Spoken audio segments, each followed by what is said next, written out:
What's up, everyone? This is the Next Day Podcast, episode 64 with Mikel, and And Tanyka. where we have conversations on different topics. So we have done our two previous Christmas special episodes. Um, I think the the Christmas episode that we did, Tanika, well, I can't remember what we did. So the Um, first one we did was Elf, the and Elf, the Elf, and then the yeah, second one was Santa Claus. Santa Claus. Okay, Yeah, yeah. So we did those two movies. A little bit too much on the eggnog. That's why I forgot. Yeah. Um, so now we're doing Home Alone, Home Alone 1 and 2. Home Alone 1 and 2. Yes. We are not touching the others.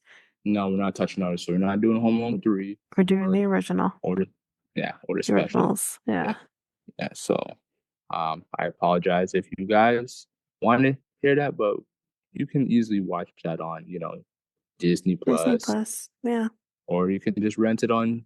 I believe you can rent it on YouTube as well. Rent it, probably, most likely. Yeah, buy it on YouTube, and but I mean, yeah, yeah, no hate on the third one. I like, yeah, granted, I did say to Mikel off recording yeah, that I have no hatred towards the third one. mm, I was probably the one and only one I ever saw in theaters was the third one, and I did enjoy it. I was young. I was like, what, yeah, 8 or something yeah, when that came out. So no hatred to the third one, but it stops there for me.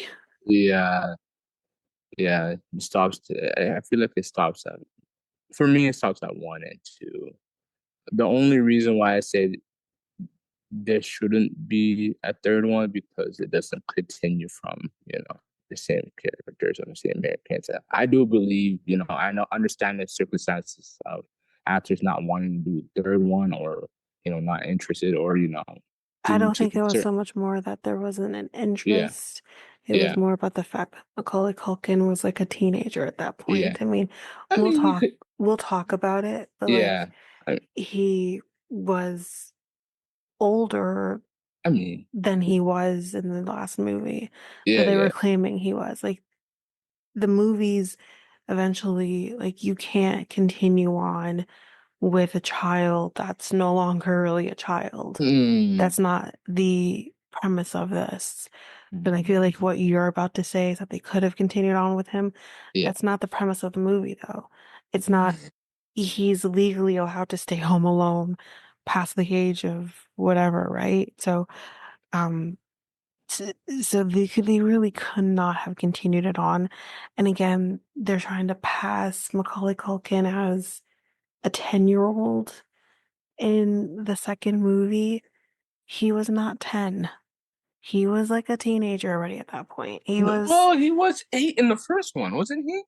yes, let me continue. Let me finish because Okay, we're go going to ahead, talk go about ahead, it. go ahead. He was 8 years old in the first movie, or he was the character he played was 8 years old in the Right. movie.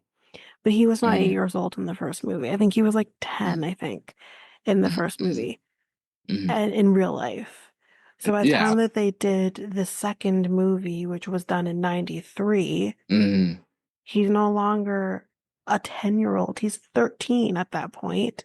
He didn't look like He, 13. he I look was he well, he yeah. also didn't look necessarily he looked the age that he did in the Mm, first movie. mm, And but I can tell that's not a 10-year-old in the second movie. mm. He looks like he's at least 12 in the second movie. Uh, But again, he you looks like also, I don't know uh, how often you're around like kids that age. yeah. I grew up with a kid who was 12 at some point. You can look at a kid, especially if you, because again, there's 11 years between me and my brother. Right. You can look at a kid and tell Mm. that kid is that age. I can look at Mhm. Macaulay Culkin in the second movie and say, that is not a 10-year-old. a 10-year-old more look like what he did in the first movie. They're Mhm. still, kind of tiny in their body and they're, they kind of have like that the child look to them. Once Mhm. you kind of get a little older, you hit certain points in life, you can kind of just tell that you're not that young kid anymore.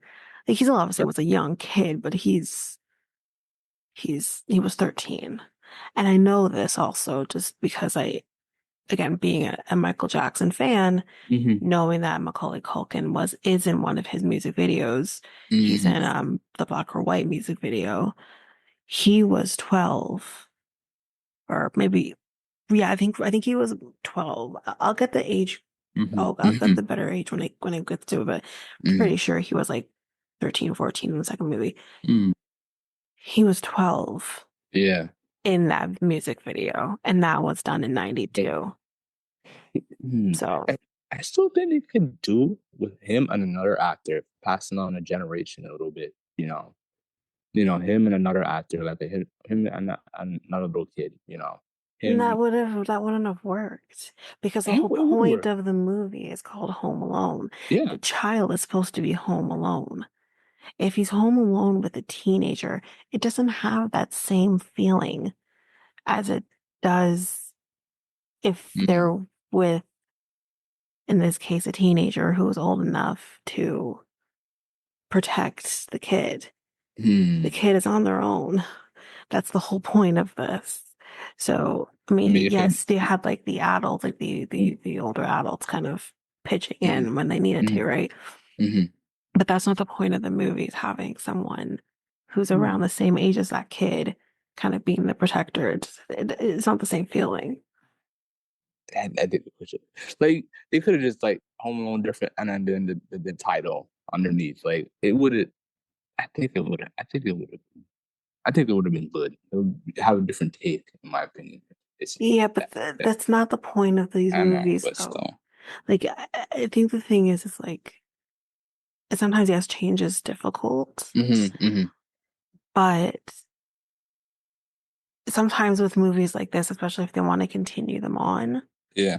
you have to let go of what the original is and just focus on what the movie's supposed to be. And in this case, it's supposed to be about a kid being left Hmm. home alone. And why I don't mind the third one is it has that similar feel. Yes, the kid is different, the family's different. And again, I think they did a decent job. I mean, again, if you can look at a actor and be like, oh, I recognize this person. They did Hmm. a good thing by putting a recognizable actor as the mother. For those people who know who that is, it is the Right. same actor in 16 Candles who was the girlfriend of Jake's, who got her So hair cut. So it was smart doing stuff like that. And the movie made sense. It was did true to the story of yeah. what Home Alone is supposed to be. So did the original family ever show up in the third one, or No, because like no, it's a it? completely different family. It's a completely different kid. This No, like just like what do you call it? Easter eggs, like a no, little bit Easter egg that no. It's a follows through. completely new cast of people. Mm. I understand it's a new cast, but like No, say if the new cast or like the new cast of family, and then they just bump into like what's his name's family by accident, no, just I don't even give think they the were in the fans. same state. Mm, So no, that would never have happened. that would be a cool like little. But again, that's goes against what the movies are supposed to be. I Huh. don't even know if it's the same directors involved in the third Hmm. movie versus the No, other two. I don't even possibly. think it's the same directors. Johnny Hughes, I don't even think he was a No, part of this I don't movie think no. anymore. So it's a completely different thing.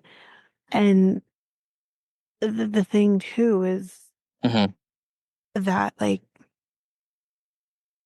I don't know, like you kind of just have to they were much older at this point. I know. Everyone is much older at this point. Mm, You can't have the same people.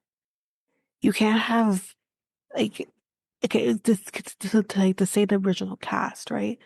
I know, You I can't know. have Marv and Harry still getting beat up by this kid No, no, no, no. when they would have been like ancient at that point, you know? No, no, no. I 100% understand, but I'm saying that like Mm. if they're like at the old family, just say like just like like But how just would that have worked? How would that have like no, no, worked? no, no. Hold on. I don't think okay. So like the new family, they're there. See, say if the new family just ran into the older family into the airport, just just There is no a airport involved in callback. this movie.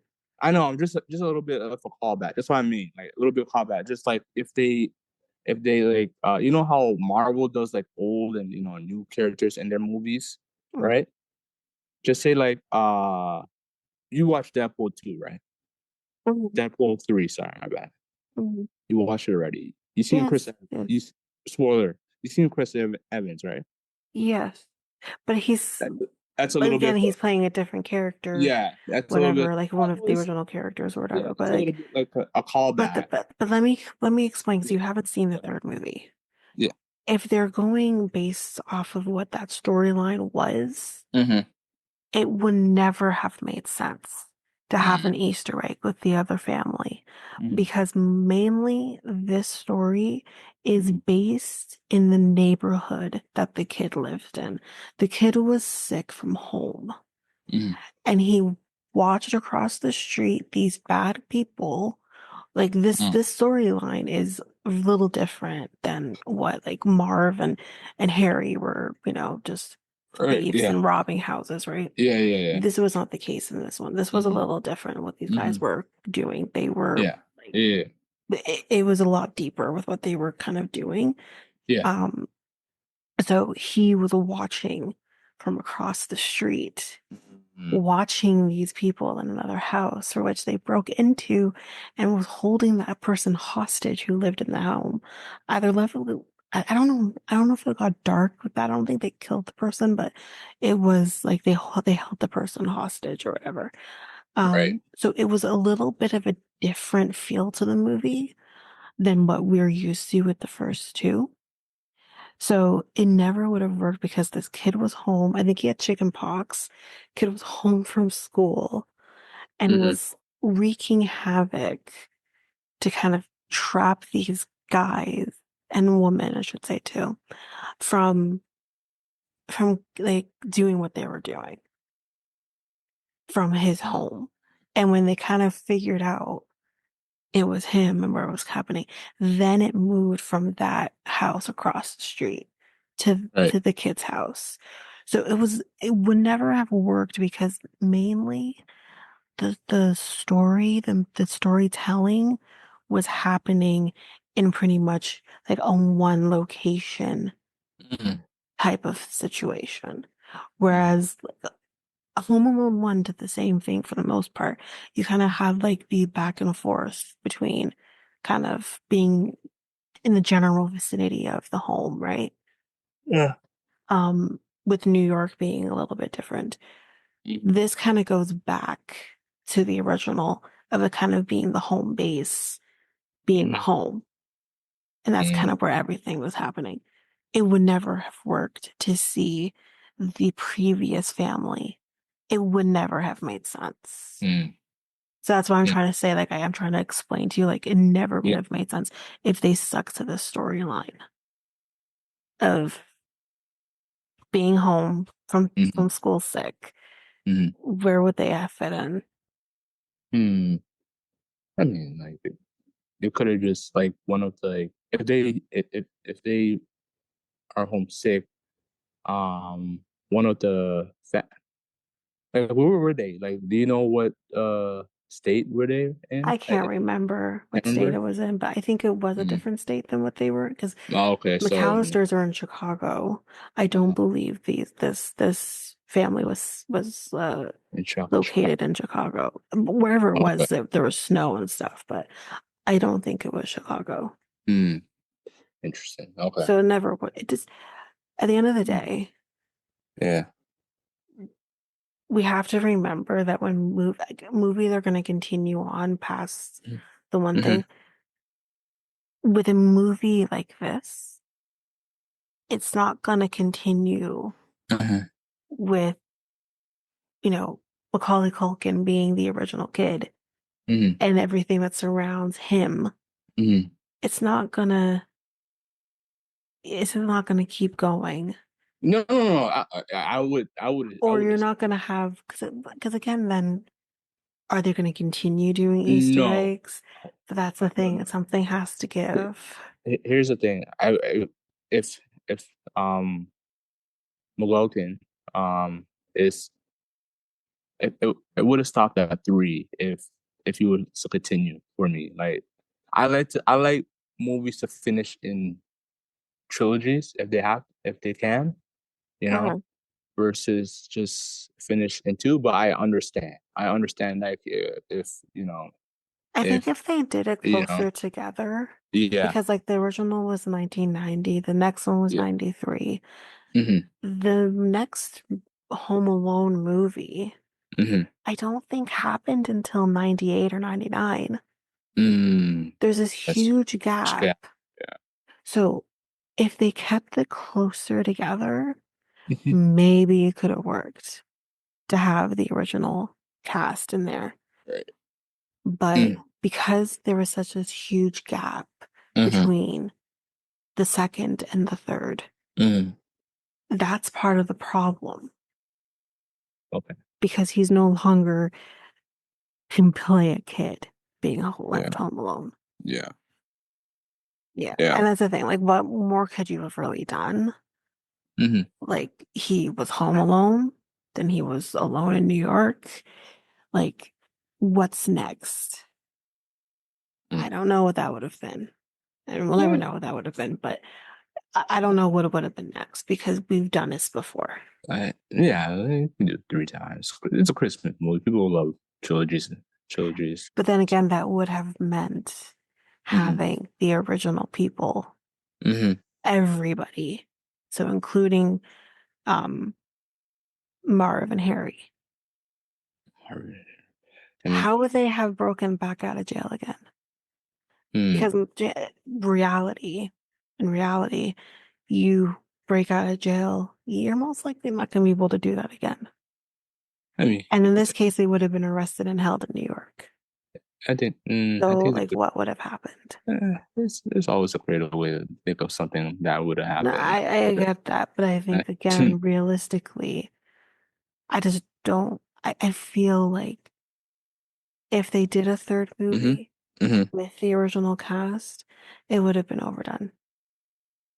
It would have been absolutely overdone. I feel like if they did the original, I mean, it would, but like final time with the original cast in the third movie, I think it would have been okay, I and don't then know. it'll be done I from don't know. there. I think it would have. I wouldn't want to continue after the trilogy. I think Uh, it would have been overdone because again, it's like even in the second movie. I hmm mean, the second movie is my favorite movie. Yeah, I've said it's that a, it's movie. a, yeah. But I think even me now as an adult, and when you're a kid, you're not thinking about that, right? hmm The movie wasn't just meant to be just for kids. Right. Um, so as an adult, I look at this and I'm like, how the hell could you have gone without your child again? Like, someone gets CPS involved. Like, what is Yeah. happening here? Like, it irritates me watching the second movie, seeing Kevin behind everybody else, him being the youngest, one of the youngest ones, I mean, being this behind time. everybody else, I and mean, he gets distracted by the damn batteries in the camera, hmm and no one can say, "Hey, hey, hey, forget the freaking batteries. hmm We hmm can deal with that on the plane." No one's watching this kid. So that's the thing. It's like, how many more times can we do this? I mean, it's Because you creative have to way. set that up. Yeah, it is creative ways to think of something. It's No, you. I think as an adult, I hmm would have been over it. As an adult, I don't know. I would I, have been over it because it's I, like, how many times? those were different times those years. You know, you did does It's you still, this. you're still, or it's not appropriate to leave your kid home alone. Mm-hmm. At that age in the 90s, legally speaking, you, hmm well, either time. because again, he's supposed to be 10, 8 and 10, Mhm. Mhm. which again, we'll talk Mhm. about that too, like I said. But legally speaking, you're not supposed to be leaving your kid home alone under the age of Mhm. 12. Mhm. So that's what I'm saying. Sure, it might have been a different time, but that didn't fly in the 90s either. Mm. So Yeah. Okay. I wasn't allowed to be left home alone in the 90s until I was of age. Mhm. Even then, I still wasn't allowed. Hmm. Hmm. Okay. Well, that's so will watch the third one because I love when just trilogies just finish with the same Not every cast. movie is meant Yeah, to be not a yeah, I movie, though. understand not every movie. Just like how, Joker 1 is a great movie, and then I'm hearing that Joker 2 is not so great, and they're not gonna continue with the Joker 3. So Yeah, but in situations like that, yeah, yeah. it's meant to be that way. Yes. DC and especially DC and Marvel Yeah. as well, they do that. Hmm. They're known for doing that, Hmm. and it makes sense there. Yeah, yeah. No, no, no. It makes But sense there, but yeah, I but I don't like. don't think that that philosophy flies Mhm. outside of that Yeah. because sometimes doing more than one, no, it doesn't work, Hmm. right? I do Eventually, agree. they Some have to come to an end. Yeah, some movies deserve just one movie. Some of them just deserve two. But I'm just a Very fan. rarely does a movie Yeah, deserve yeah, three, yeah, yeah, yeah. unless But it's a part of it's like books, like you hmm know, like a Twilight or a Harry Potter or stuff like hmm that, right? hmm hmm That obviously is following that. So formula. that Yeah, makes sense. yeah. But very rarely outside of like a Shrek. It didn't need a third movie, y'all. Oh well. It barely needed a two. Well, they're doing. Wait, are they doing a fourth? They're doing a fifth movie, aren't they? A Shrek? I think they're I doing a think you're fifth, mixing fourth that up with movie. Toy Story. No, no, Shrek. No, they're doing a fourth or fifth movie, I There believe. And already is a fourth for Shrek. so fifth movie, they're doing. I heard of it. They're doing a fifth movie for Shrek. That's Yeah, not a good idea. yeah. That's not a good idea. What's his name? Uh, Jack Black. What did he do? The Panda movie. Which movie is that? I don't know. I The stopped watching after two. And that and was like it three was like movies four or ago. five. Yeah, there was like four or five movies. I like the third one though. The third one's pretty good. I don't know if I saw the But third one, but yeah, so the second one, I think I stopped at the second one because I enjoyed the first one. I yeah, enjoyed the second, yeah. but after that, I'm like, Kung come Fu on. Panda. There we go. Kung Fu Panda. Yeah, Kung Fu Yeah, Panda. Yeah, yeah, like, nah, it's enough. yeah. That's it. It's enough. And Toy Story doesn't need that much movie But either. the difference with Toy Story, Uh, I'm gonna challenge you on that one. yeah. Okay. The difference with Toy Story is obviously the first one's amazing. Second one Hmm. was great. Hmm. The third one and the fourth one were also really good. Hmm. So that's the difference. They're actually really good movies. Hmm. So I would be curious to see with the fifth movie if it's still going to stand in the same way the others did. But if they don't, it's time to hang that up. It's time to hang up that that cowboy hat, and that's You think enough. But you you they're think good. they'll get to six? I hope not. Mm. I think they'll get to six and I stop hope it. because technically they were supposed to stop at four. So I was Yeah. shocked to hear that they were doing a fifth. Uh, It was supposed, they literally said it was going to be done at four. mm, And then now they're continuing on. well, it's a franchise now, so like basically you might as well get New to six. rules, Yeah, right? With the that's it. franchise. Yeah, because like there's Spider-Man 4 as well. You said Marvel and DCs are different because it just makes sense in that lore. But there will be a 5 and a 6 in your future. So like basically, um, yeah, only like I guess we'll see how that turns yeah, out. I've never yeah, seen yeah. it go past three. But then Oh, again, this Spider, is the first time that Marvel has yeah, had full control of Spider-Man. So I yeah, don't know yeah, what exactly. that will Yeah, look like. like because like it's supposed to be his college years this time around. So like it's going to be leading into his college years, which it makes sense because like we dealt with his high school years. Right. and it's college this year. So like, and it's gonna be around like Christmas time, I believe, on the fourth movie. It's gonna be around winter time. So yeah, so it should be interesting taking the Spider-Man 4 movie. So yeah, yeah. Um, okay. So we're going to be talking about Home Alone 1, 2, like short summaries on both movies, I believe. Yeah. Before we get to that though, Mhm. where would you rate the individual movies? Okay. Hmm. The first one. Uh, I feel like I understand the first one didn't have much of a budget, It like didn't. compared to the second one had a huge Yeah. budget because I think the first one was very successful. The And first one was very successful, yeah, yes. first one. Yes. And story is the story is a little bit iffy, you know. Uh, Actually, I don't mind the story itself. you know my story. No, I don't mind the story Mhm, itself. mhm. But continue, I'll finish what I Right. say after. It did taught me, a couple things. So like how to be more back in the day, I used to they used to be friends of mine, so I looked at like older or neighbors who look scary, um um I don't think I had that experience. yeah, I had that experience as well. Like it was basically we heard things about a different type of neighbor that don't go to that house. That house is haunted. Yeah. But but yeah, it taught me how to just like respect uh neighbors in general, and that was a cool little um uh memory. So I give it a 3 out of 5. The first Okay. one, the second one, I think it's the best one out of the Hmm. two.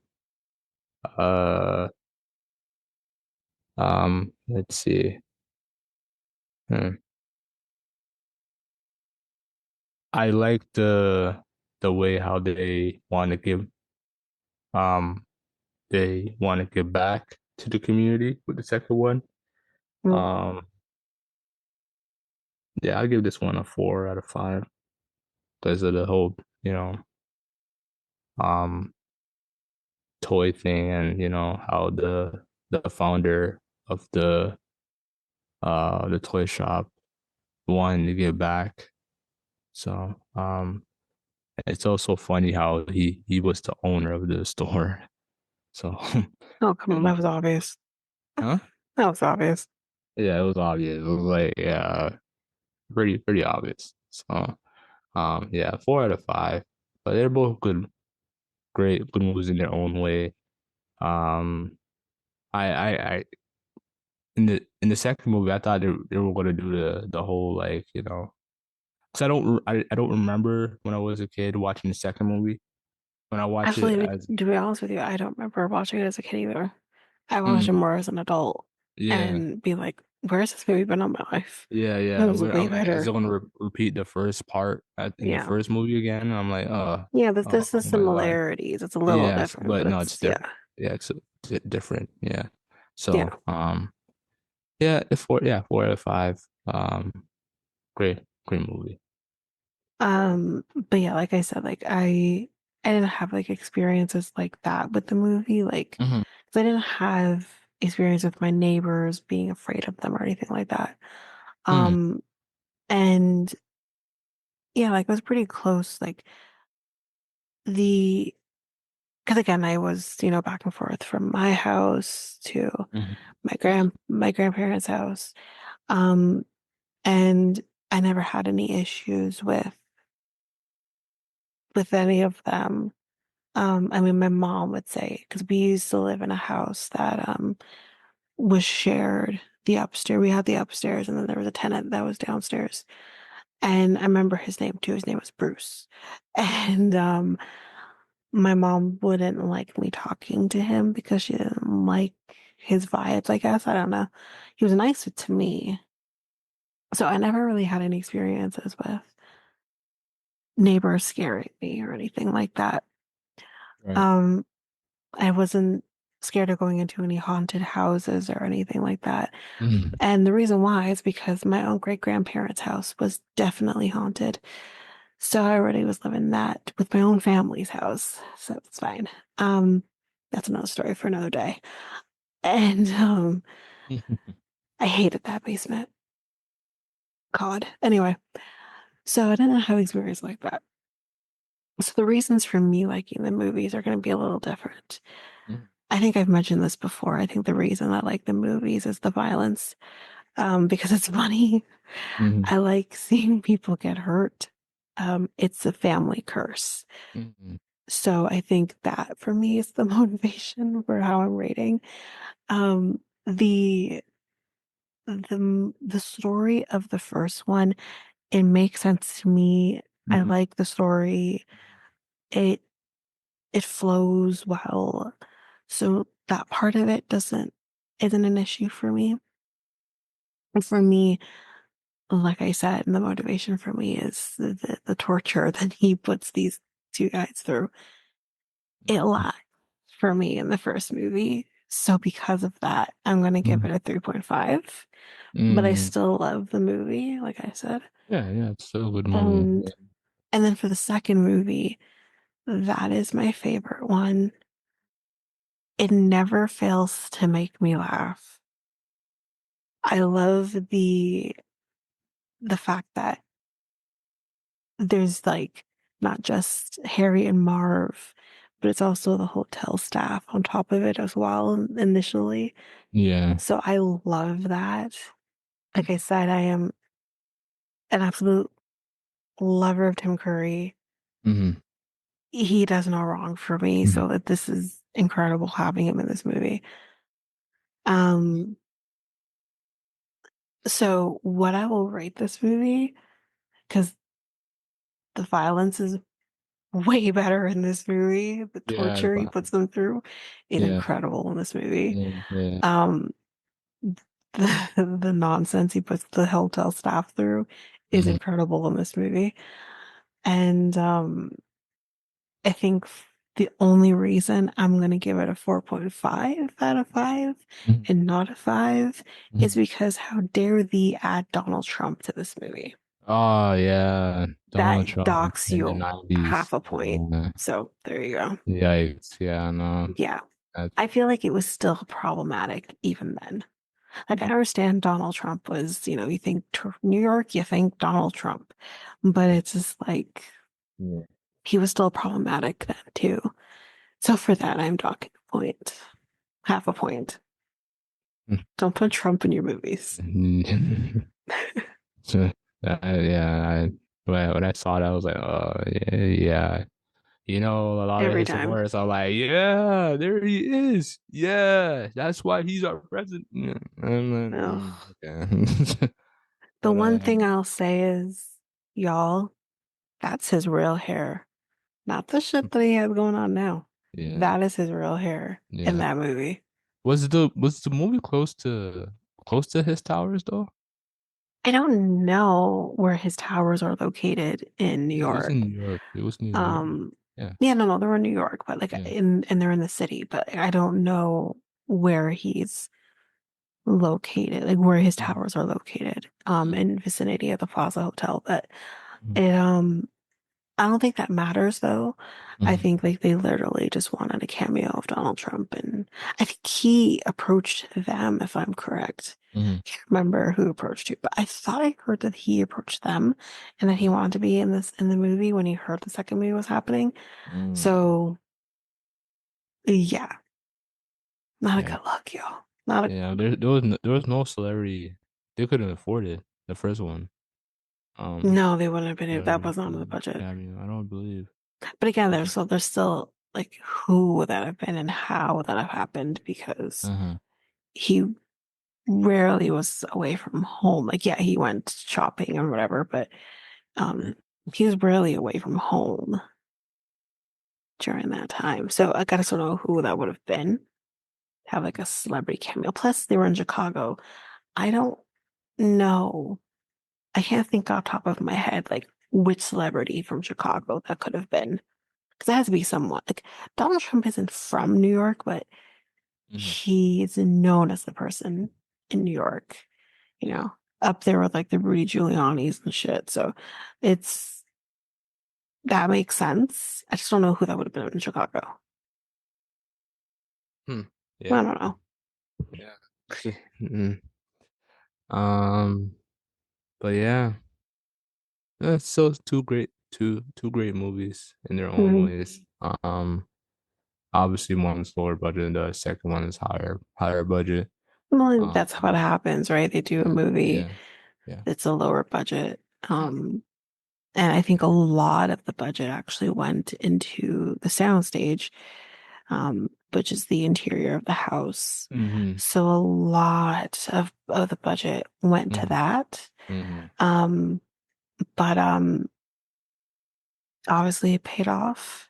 Mm-hmm. And it's because it paid off, that's why they did the second movie. Mm-hmm. And then Yeah. that paid off, and that's why it's continued on ever since. Mm. So Mm-hmm. yeah. Yeah. Okay. Hmm. Short summary of both movies. Yeah, because the beginning of both movies is fairly similar. Like we'll kind of pinpoint a couple different things. Mm-hmm. Um, but yeah, we'll kind of keep it Mm-hmm. short where that's concerned. But I just kind of want to just go through the cast a little bit because I love the cast. I think, we need to shed light on them a little bit because it's a pretty good cast in this Yeah, movie. it is. Like we have Macaulay. The uncle's an a-hole, by the way. Okay, the uncle can screw off. Yeah, If it makes you that feel was any better, that was I my forgot my reading glasses. I, the uncle's not realistic. I'm like, you're. I have never met an uncle who just doesn't like their nephews like that. Like I'm it's sure it a happens. runt, I'm sure it something like that. happens. I mean, hell, there are parents that don't like their own kids, so I'm sure it Yeah, happens. But yeah. I don't think it's even so much about the fact that the uncle doesn't like him. I think it's more about the fact, and Kevin says it in the second movie. It's like, sorry, I'm going to ruin your vacation, cheapskate. Like, it's about the mm-hmm. vacation. He doesn't want it to be ruined. He is a cheapskate. Yeah. When he's telling his wife to hide the crystal in her purse, like, come on. Mm-hmm. He's horrible. But yeah, so like we said, we have Macaulay Culkin. He plays Kevin. Joe Pesci plays Harry, whose last name is Lime. I didn't know he had it.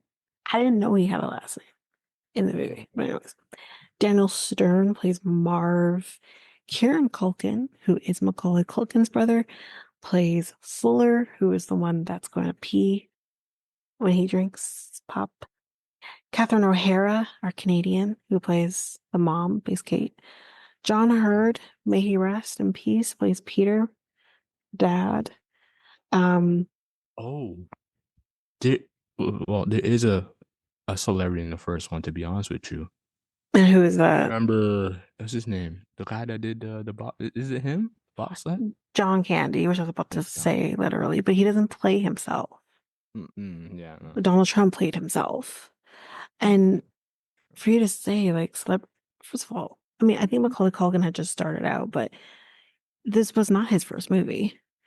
The whole reason he got this part in the first place was because of John Candy. Because John Candy had worked with Macaulay Culkin in a little movie called Uncle Buck. mm, So that's how he even got the role in the first place. right, Macaulay Culkin was on Uncle Buck before. right. Um, and Catherine O'Hara she was huge already Mm, at this point. So there was celebrity in this movie in mm, terms of the okay. actors. I think even John Hurt as well. Like I think he had a career prior to this as well. I just don't know what he would have been Perfect. in, but I know the Mm, name. And I mm, know he's been in movies prior to that. So mm, there's a celebrity in this movie. It, okay. yeah. Um, but trying to think who else we can kind of pinpoint, but I think that's kind of like Mhm. it really. Um, but yeah, I mentioned Tim Curry, who is one of the hotel staff guys. Mhm. And I'm trying to remember the other people. I know Rob Schneider. He plays Cedric. Come along, Cedric. His name is Cedric, y'all. Um, but they call him Cedric. And yeah, Mm. but yeah, that's kind That's of pretty much it. yeah, it's kind of the top players here. Um, yeah, and of course, like a lot of these people are a lot older now, so it's like I Mm. can't even pinpoint like who's who anymore because like Mhm. they look so different now than they did, Mhm. 30 years ago. Mhm. The guy who played the old man, the in the first one, in the old neighbor. Mhm. Who's he? What's his name? Um, okay, let Maybe me see if I can find him. What was his I name think again? Oh, I think I found him. I think I found him. This is it. Was his name Marley? yeah, possibly. Yeah, I found him. I found him. Yeah. So his name was Roberts Blossom. That was his name. He died on July 8th, 2011. Oh, Yeah. So he um, lived a life, that's for sure. that's good. Yeah. Yeah. Mm. Mm. But anything else we want to say before we head into? That's basically it. Okay. Uh, Basically, yes. We open with chaos. Initially, you see who we now will know as Harry standing in the house in the quote unquote cop outfit. It's a costume because he's not a real cop, as we'll discover later. But he's kind of like, who's the owner? Who's the owner? Who owns the house? Like he's trying to get, but there's just so much chaos going on. We have at one point Kevin saying that he needs to, or being told he needs to pack his suitcase, even though like he's 8. But hey, whatever. And then you have like, his siblings are a little bit mean to him. One sibling says to him, "You are what the French call les incompetents," and he's like, "What?" He knows what she said, but he's like, "The hell?" And then you have Buzz, who is kind of the mean brother throughout both of these movies, kind of being like, because he asks him, "Can I sleep in here with you? I don't want to sleep on the fold-out bed with Fuller because he's gonna wet the bed." And Buzz is just kind of like, "I wouldn't let you sleep in my room if you were growing on my ass." Not very nice. But it's here that we kind of get this backstory with the neighbor who they're kind of saying he kills people and then he turns them into salt yeah. for the pavements. Wow. The imagination of kids. Yeah. But anyways. We all had those. Yeah, I mean, I feel like I didn't say someone was like turning bodies into salt, which first of all, scientifically that's not possible. Mhm. But anyway, Mhm. that's besides the point. Um so but That person would have been in jail though. But as our kids, we didn't know about jail. Jail didn't come to our mind. no, that's not true. I definitely knew about jail and prison Yeah. and stuff like that. Of course. But it's you didn't know what probably the better thing to say is as kids, scientifically, you would think, oh, it's possible for a body to turn to rolled salt. Um, when really that's not possible. Do you know how hard it is to break down a body and what that takes? I mean, And then what the end result of that is? I mean, Now that as kids, we watch cartoons, so like we probably believe that. right, but that's what I'm It's hard saying. We think that that's possible Yeah. as kids. Yeah. In reality, that's not possible. Or in an adult reality, when you grow up and you realize, oh, wait a minute. Like, that's not possible. Yeah. So, anyway, then pizza shows up and Kevin's real excited. He's like, pizza, like he's excited, right? And this is when Harry has a conversation with, I think Peter. Or no, sorry, I think he originally has it with Kate. She goes off so she can feed everybody, and then Peter comes and whatever. Hmm. Hmm. And really, the main thing is that Harry just kind of wants to know, am I able to break into your house without setting off any alarms? It's really all he's asking about. And of course, it was the 90s. We didn't have alarm systems as readily as we do today. We didn't have doorbell cameras like we do today. We didn't You have just alarm systems. locked your doors and hoped for the best. We didn't have alarm systems back in the day. Not if people, I'm sure, did. Mm. They existed. Mm. I don't know about like doorbell cameras. I don't know if I don't think they existed, but security systems, yes, they existed. But not everyone was getting security systems. Not Yeah. everyone could afford Yeah. a security system in the way you can now. And, you know, you see a technology shift between the first and the second movie too. It's you know, What technology would that have been? Because I didn't really notice. well, I think it was Kevin. Kevin had a something that's techy, the recorder, and then something else as well. I think the recorder in the first one was in the first one, right? I believe he had a Do recorder. you mean the camera? Was it the camera or the? Well, not for the camera. It might have been a recorder. You might be right. It was a recorder. Those existed. That's not new. It's not new, like No, I mean That- probably that- the version of what he had would version. have been new, yeah. but the idea of having a recording device, that's not new. My mom had recording devices in the 80s that I played with as a kid Yeah. in the Yeah. 90s. Yeah. Possibly thinking that the version of that recorder. Yeah, that's what I meant. Like the version of it might have been new, but Yeah. recording systems in general, Yeah. that's not new. Mm. Those are not new at all. Yeah, they date back to like easily probably the 70s. Just recording devices in Yeah. general, Yeah. Yeah. like in that like those types of recording devices. But yeah. So basically, yeah, the security systems, they didn't have that, which is amazing to me because it's like, yes, systems were expensive, especially in the late 80s, early 90s. This movie came out in the 90s. So, or 90, I should say. And yes, they were expensive. But my guy, you have a big ass house with 1 million children that live in it. And you are affording a trip for your entire family, or your immediate family. And then your brother's immediate family to go to Paris. I would have gotten that security system. I don't know.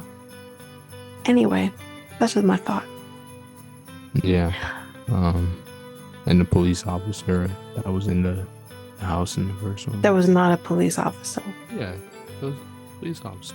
No, It was someone else. Yeah, obviously, but I already said it was not a police officer for real, for real. It was Harry, dressed up as a police officer. But and again, that's another thing. Again, as an adult, I'm watching this and I'm like, why do you think the police officers are going to be camped out in your house? Why do you think that's even... Did no one think that's weird? No one? Not a soul thought that's weird. Actually, I think that one kid that was like staring at him didn't think it was weird, but she didn't say anything. But anyway, so they go into the kitchen. And Kevin's trying to find some pizza. Like me as a kid, the only pizza he'd eat is cheese pizza. That's all I would eat. And honestly, I probably would still only be eating a cheese pizza if you, Mikel, did not introduce me to bacon on pizza. Oh, bacon. So that changed my life. Yeah, that is But, changing on pizza and Hawaiian. So good. but I'm very picky eater, so Yeah. bacon on pizza is as far as I go. Mm. But before bacon on pizza, all I would eat was cheese pizza. It's very crucial. It's very important that one has their cheese pizza. And Buzz, the jerk he is, ate his cheese pizza. The entire cheese pizza. Wow. What an ass. And of course, I would have reacted the same way that Kevin did in this moment. Problem is, though, that him reacting that way made Fuller's face get squished by a chair, made milk spill all over the table, and yeah, I can't remember, something else happened, but Yeah, that kid is a bully. he is such a bully, and they buy into his shit. We'll talk about it in the second movie. They buy into it. It's like, are you kidding? Like, no wonder Kevin is just like, screw everybody, because like no one listens to me. Poor thing. That's like, in a way, the whole how the whole family, like, well, the whole family of kids treat him. It's basically a little bit abuse theory in my It opinion. is a little bit of an abuse thing. Yeah, like I understand like siblings are gonna have sibling rivalry a little bit, but like Yeah. the parents don't help with that either. He's the baby of the family. Like, come on. Like, yeah, you should understand that. And then the uncle, like I said, he is a little Look what over the you top. did, you little jerk. Yeah, like, God. what? Oh my God. And that's the thing too. That's okay. It is okay for this grown-ass man to call him a jerk. Right? Like, That's a little over the top. Like, that's what I'm saying. I don't remember my uncle. If someone were to have called me a jerk in my mother's presence, you wish you never said the word. Like, seriously. Yeah. Nah, you don't.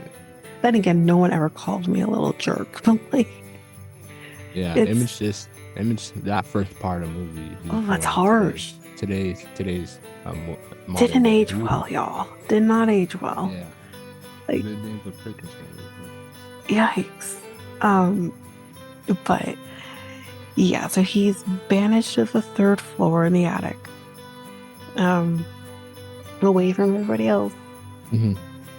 So he can think about it. But he says to his mom, you know, I wish that the whole family would disappear or whatever the hell he said. You might, you might as well give his mom the middle finger because that's how it felt. Well, I think that's how she felt too. She's like, I hope you don't mean that.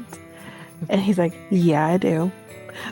But you also remember in the beginning too, when he's complaining about where to sleep and to help him with the suitcase. And he says, there's so much people in this house. When I get married, I'm living alone. And he's like, you hear me? I'm living alone. And it's like, and then you see Harry watching him. He's like, holy shit. He's like, this kid's unhinged. You don't even realize how unhinged he is. He will. But yeah, it's sad. But anyways, again, similar to the second, which we will skate on through as well, in that movie. But they there's a little bit of weather disturbance the night before. You know, the tree falls onto one of the power lines, which makes the power go out, which makes the alarm clock shut off. So the next morning, we see a guy knocking on the door, and Kate looks at the clock and sees it's flashing. And then she just yells, Peter, we slept in. So, oh man. So they're like scrambling, trying to like get ready to go. And the main part about this, the more important thing about this, is that one of the kids, one of the teenagers, has been given the privilege of counting to make sure everyone's there. So she's counting, and there's this annoying freaking kid from across the street. I think it's the Murphys. It's across the street. This kid comes over and he's bugging these guys, which, by the way, they need to move the position of that statue. It constantly gets hit by either the police pizza delivery boy or these guys. So he goes over to them. He's like talking to them. He's like, "Do you know Mikel? So they're going to Paris. We're going to Florida," or whatever the hell he says. And the guys are frustrated with him. He's like, "I don't know, kid, go away." Like they're just over him. But while he's rummaging through their shit, the girl takes the head count and counts him as one of the 14. Which means they think that everyone is there, which means they forget to check on Kevin. Yeah. So they drive off, and Kevin's still in the house. So, yeah, they get to the airport. They're running, trying to, get to their flight. They make it just in time. Kate's like, "I want to stay back before everyone gets on." And the flight attendant is like, "We'll make sure everybody gets on. You go ahead." Which obviously... yeah. Everyone gets onto the plane. Kids are in coach. Adults are in first class. But Kevin comes out of the attic and he's like, looking around, not seeing anybody, doesn't understand where everybody is. Of course, he's a kid, so he kind of shrugs it off at first, but then he's like, "Where's everybody?" He's calling out to everyone, didn't see anyone. He eventually runs out to the outside and sees their car's still here. They didn't drive to the airport. So then he goes, but he didn't understand that you don't drive to the airport. You don't do that. But anyways, he goes back into the house and he's like, "I made my family disappear." And then he's like thinking about it and remembering what everyone was saying to him the night before. And then he's like, "I made my family disappear." And then it's trouble ensues. So he's jumping on the bed with popcorn. He's rummaging through Buzz's stuff and he sees a magazine with nobody wearing any clothes. Yep. That would be a Playboy. That one definitely went over my head as a kid. But anyway. But yeah, so he's like, "Buzz, your girlfriend. Woof." So mean. But he's a kid. Kids say the darndest things. But anyways, let's transition back over to the plane. So they're on the plane, and Kate just has this feeling. And she's kind of like looking through things. Peter's like, "What's going on?" And she's like, I just feel like I'm forgetting something. And he's like, they're kind of going through a checklist of things. And then she's like, "No, that's not it." Like, she's really nagging at her. And he's like, "Well, then what did we forget?" And then we get the famous line that has carried on through ever, just forever. And that is simply, "Ben!" And she passes out. So, let's just finish up with them and then we'll go back to Kevin. So this is like when everyone's like rallying around her, kind of being like, this is, he's gonna be fine. It's gonna be fine. And then you have Uncle Frank that's over here being like, horrible. Like, if it makes me feel any better, I forgot my reading glasses. And everyone just looks at him being like, "Are you serious? Like, your reading glasses?" And she left a whole ass kid at home. Okay. Anyway, so we go back over to him, back to Kevin, and he's watching this movie that doesn't actually exist called something about Filthy Angels or something like that. And he's like, "I'm eating garbage and watching rubbish. You better come out and pound me," or whatever the hell he says. And so he's watching this, and it's basically like, too bad AC is not in charge anymore. And about snakes. This guy's name is Snakes or whatever. And he's like, listen, I'm going to give you to the count of 10. You get your no good yellow keister carcass road off my property. Okay, Snakes, I'm going. For reasons. And he's like, 1, 2, 10. He just shoots the guy up. And he's like, keep the change, you filthy animal. And this kind of spooks him. And this is kind of when the transition over to when Kate realizes he's gone. Then he falls asleep watching The Grinch. And we kind of see Harry and Marv outside in their truck, kind of, watching the neighborhood. And then they kind of focus on Kevin's house, and he's like, that's the one. This is the one I saw, and I eyed it, and this is the one I wanted it. So he's like, they're gonna go rob the house. But then when they go to the house, Kevin hears them. Kevin gets spooked. Kevin turns on the back light. It spooks Harry and Marv, and they dip. But then it spooks poor Kevin so much that once they land and call the police to check up on him, he doesn't answer the phone because he's spooked. He doesn't answer the door because the police show up to do a welfare check. He spooks. No one's answering the door, obviously, and the police are like, there's nobody here.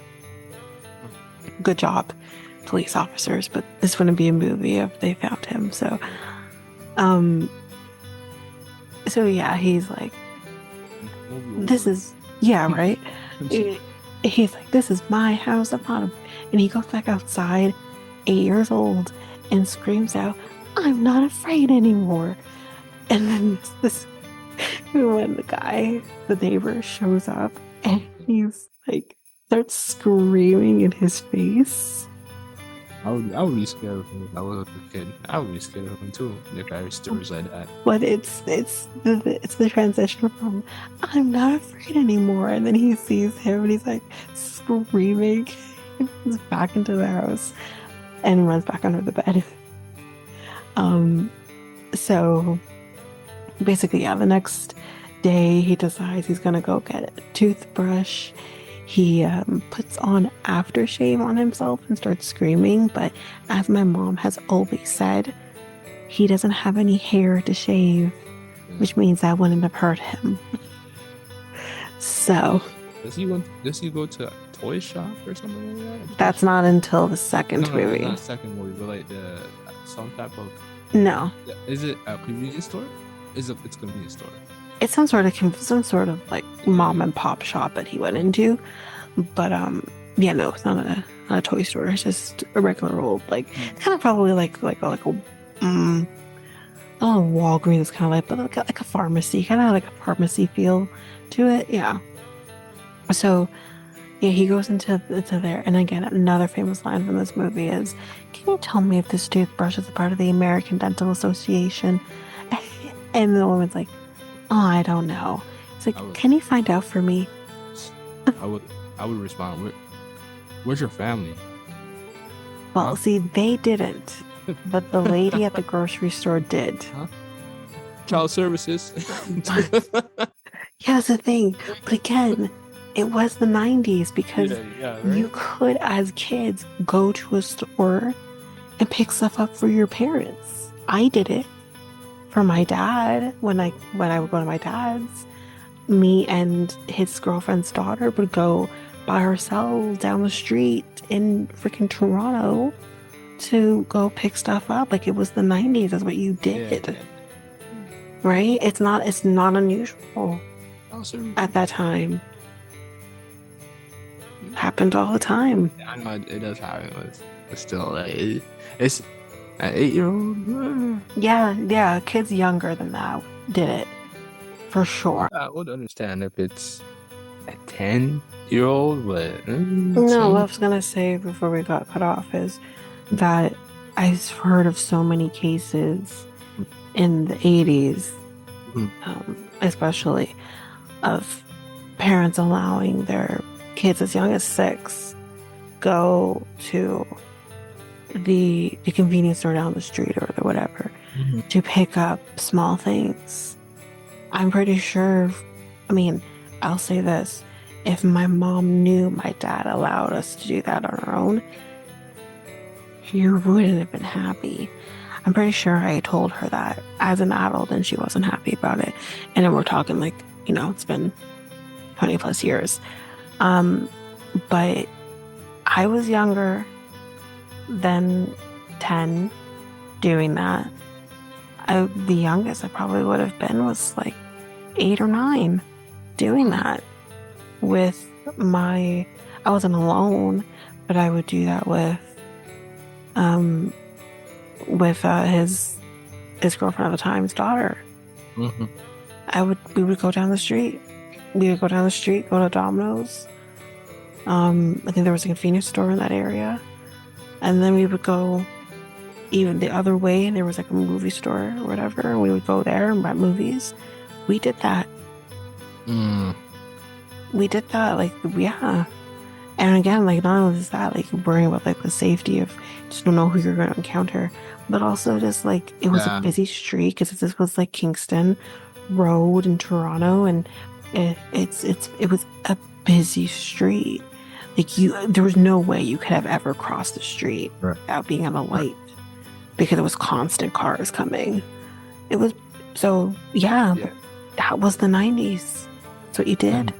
And you'll see when Kevin goes to the grocery store, the sales associate asks him, Ask them the same thing, but ask them about like where your parents are. But again, I think seeing a kid in a grocery store on their own with a cart Mhm. is that might be a little bit more alarming even then.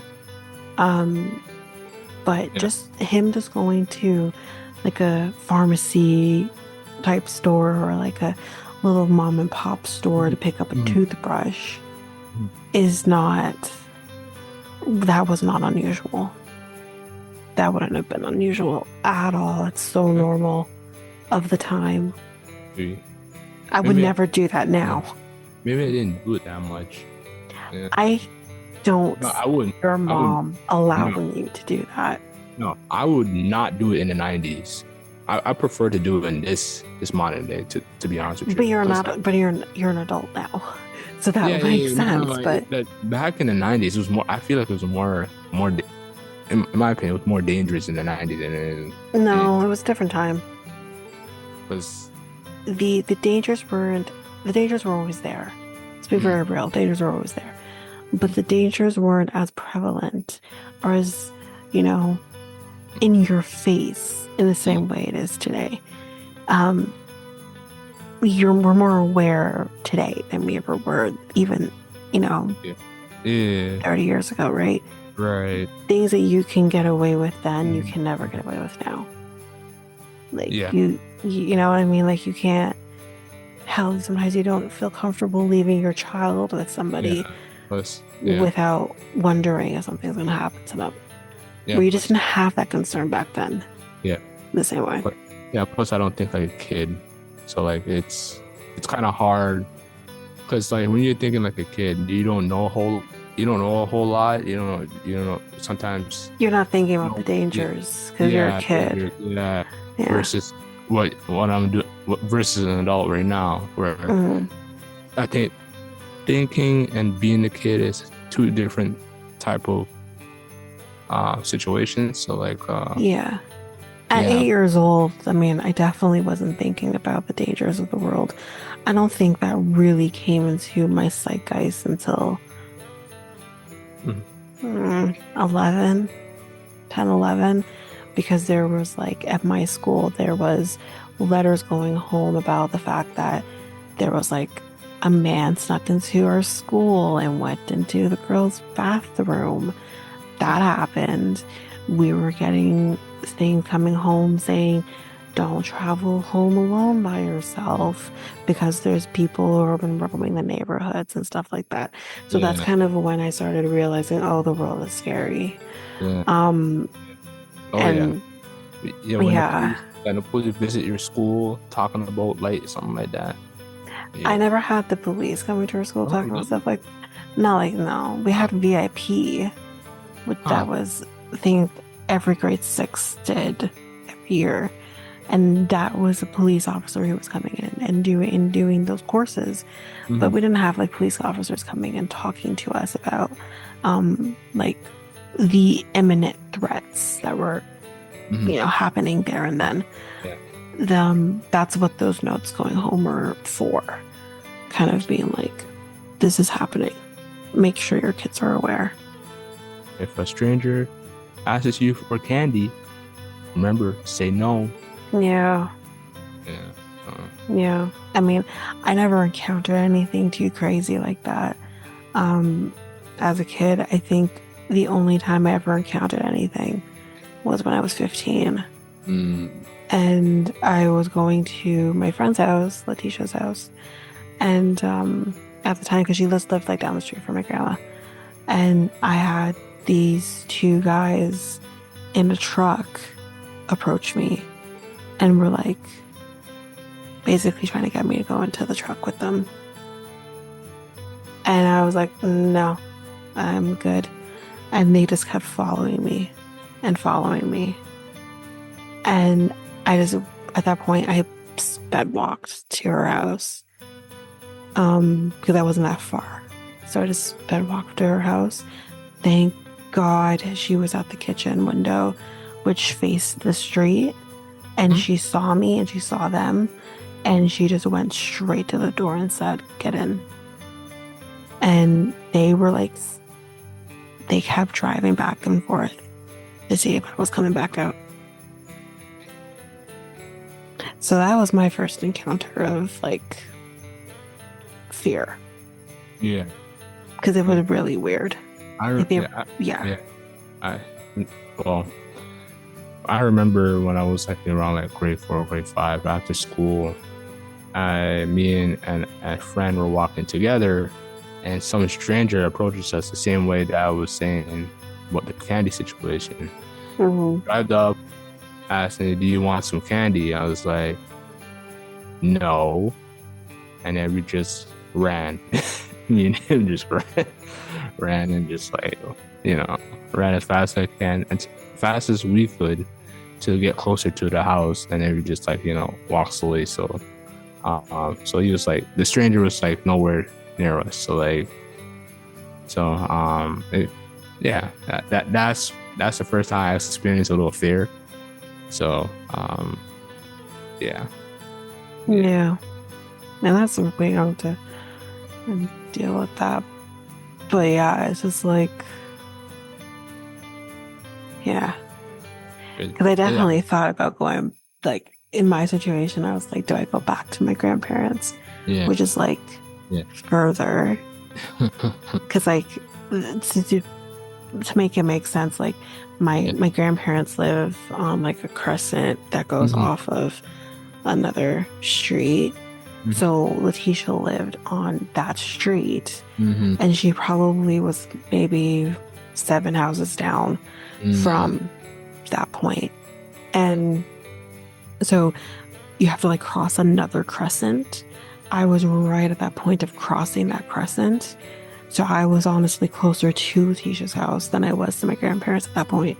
And when these guys approached me, and it's just like, yeah, Yeah.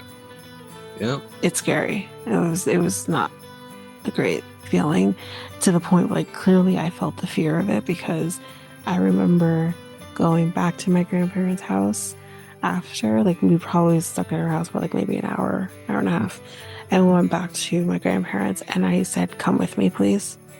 Like I was terrified that they would still be there. Mm.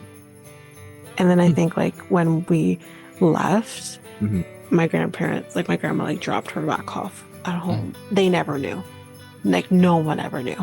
I don't think I've ever told anybody. So we all get to hear it first. My yeah, like I don't think I ever really uttered it before. Because I'm just like, it was scary. But anyways. we're Yeah. just talking about Christmas. Let's get back to that. Yeah, I apologize, Um, guys. We veered away from the movie for a little bit, but yeah, it's still connected. yeah. Don't trust anybody that wears a Santa Claus suit and Oh God. and the beard is just like hanging out, and then it's saying that, well, I'd like to give you a present. No, Mm, no, I don't don't do know what that. kind of Don't present you get have drunk. for me, but no, thank you. So, yeah. So, where were we around Home Alone? So yeah, he's getting the toothbrush, trying to get the toothbrush. But then my guy, his neighbor, shows up and freaks him out again. And he's like backing up, backing away from him. And the clerk is like, oh, Sonny has to pay for that here. And I'm like, Kevin, drop the damn toothbrush on the way out. You know what I mean? But no, he charges out of the store. They Mhm. chase after him. The police are chasing after him. But then he's able to get rid of the police. And then he is, he's walking back home and he's like, I'm a criminal. And he's like all down in the dumps because now he's a criminal. And Harry and Marv had just finished the job, if you want to call it that. Mm. And they're pulling out of the driveway, arguing with each other, not paying attention to the road, and they nearly hit Kevin. And Kevin screams. He does a lot of screaming in this movie. Screams because he nearly got hit by a truck. And they roll the window, like Harry rolls the window down and is like, watch where you're going. It's like, but wait a minute, it's your job to watch the road and not him. But anyways, so he's like, oh, well, it's fine. And he says, Merry Christmas, and he flashes his gold tooth. Now, this seems to spook him. I don't know why, because like he didn't really focus on Harry when he was in the house very much. So I'm not, well, actually, that's incorrect. He kind of actually did when Kate was taking him back upstairs. So maybe that's it. Like he recognized him because of that. But anyway, he has a bit of, he's like, oh, and then he just kind of walks away. But then Harry's like, I don't like the way he looked at me just there. So they decide to follow him. And he'll like stop and stare back at them and keep walking. And then he starts running and then Harry's like, see, I told you something was wrong. Like, why is he running? Because you're following him in a blue truck instead of a white truck, my guy. He's like, that's a little weird. It's a little bit, yeah. And so I'm like, that's why he's running. Like, why is he running? What? Why is he running? Because you're following him. Oh my God. Well, one of them didn't pass the 5th grade. I think it was Harry. So that might be why he's a little dumb. So yeah, he ends up not going back to his house. He ends up actually hiding in a nativity scene. And they think he went into the church. Mm-hmm. And they're like, I'm not going in there. Because they will literally combust if they did. And not only that, but Marv is Jewish, so he's not going to enter the church either. So there's that. And then Kevin's like, well, when they come back, I'll be ready. So they go back. I don't know if they realized it was him or what. I don't know. No, they didn't know that he lived there, but he, I guess, figured it was them who's right against the house. Mm-hmm. So he gets it ready, and all you hear is rocking around the Christmas tree. And he has like a whole party going on. He has a mannequin on a record player. He has Michael Jordan on a train track, training through the house. He has mannequins on strings that he makes drink Coke and whatever else. It's a whole thing that he has going on here. And they think, okay, they don't go to Paris, like what's going on, right? And they say, okay, we'll come back later. So that's basically what happens there. Now, I haven't gone back to Kate and everybody else. We basically to see Kate trying to get a flight back. She's like bargaining with a couple, another couple, to get on a flight, which is again another reference back to 16 Candles. Mhm. She was Molly Ringwald's grandma in 16 Candles. Anyway, so she's able to get onto a flight. She gets to her whatever state she was in, and this is where she meets John Candy with his crew of folk music people, and I think they did folk music, whatever, and yeah, so they are able to help her get to Chicago. Yeah. By her having to continuously listen to what instrument did they play again? I can't remember. Was it the? It's a small one. Was it the small? Polka. Actually, I don't remember what they were doing, but it was polka music, not folk. It was polka because he would say like they had songs that had polka in it. Was it the trumpet? No, I don't know what he was playing. I can't remember now. But anyways, I did polka music. That's what's happening with them. But we gotta go back over to Kevin, and I think this is where we see him going grocery shopping, I think. If it's not, we can still talk about it. Who cares? So yeah, he went to go grocery shopping, and it's when he gets up to the cashier, she's like, "You shopping by yourself?" And he's like, "Me, ma'am? I'm afraid of my own shadow." Like, no. And she's like, "So where's your parents?" "Outside." And she's like, "Where are your siblings?" "I'm an only child." He loved that. He says, "I'm an only child." And she's like, "Where do you live?" "I can't tell you that." "Why not?" "Because you're a stranger." And it gets left alone at that point. So he carries his groceries home, for which they fall through the bag. Relatable. And yeah. But I'm just thinking this poor little 8-year-old has to somehow get these groceries home. Anyway. One by one, like you can, back then, you couldn't call like an Uber. And, no, what do? You didn't have a cell phone. You can't call a cab anyway. What do you do? I really want to know, what did he do? You could just, he probably just took them, like, either he grabbed them, or he probably took them by 2s or 3s and come back, and then that could happen as well. Something like that. Yeah, I guess so. But yeah, so then I'm trying to think of what else. So Harry and Marv, this time in the daytime, try to go to the house. And I missed this. I have to go back a minute. We did see a scene where Kevin tries to get a cheese pizza all for himself.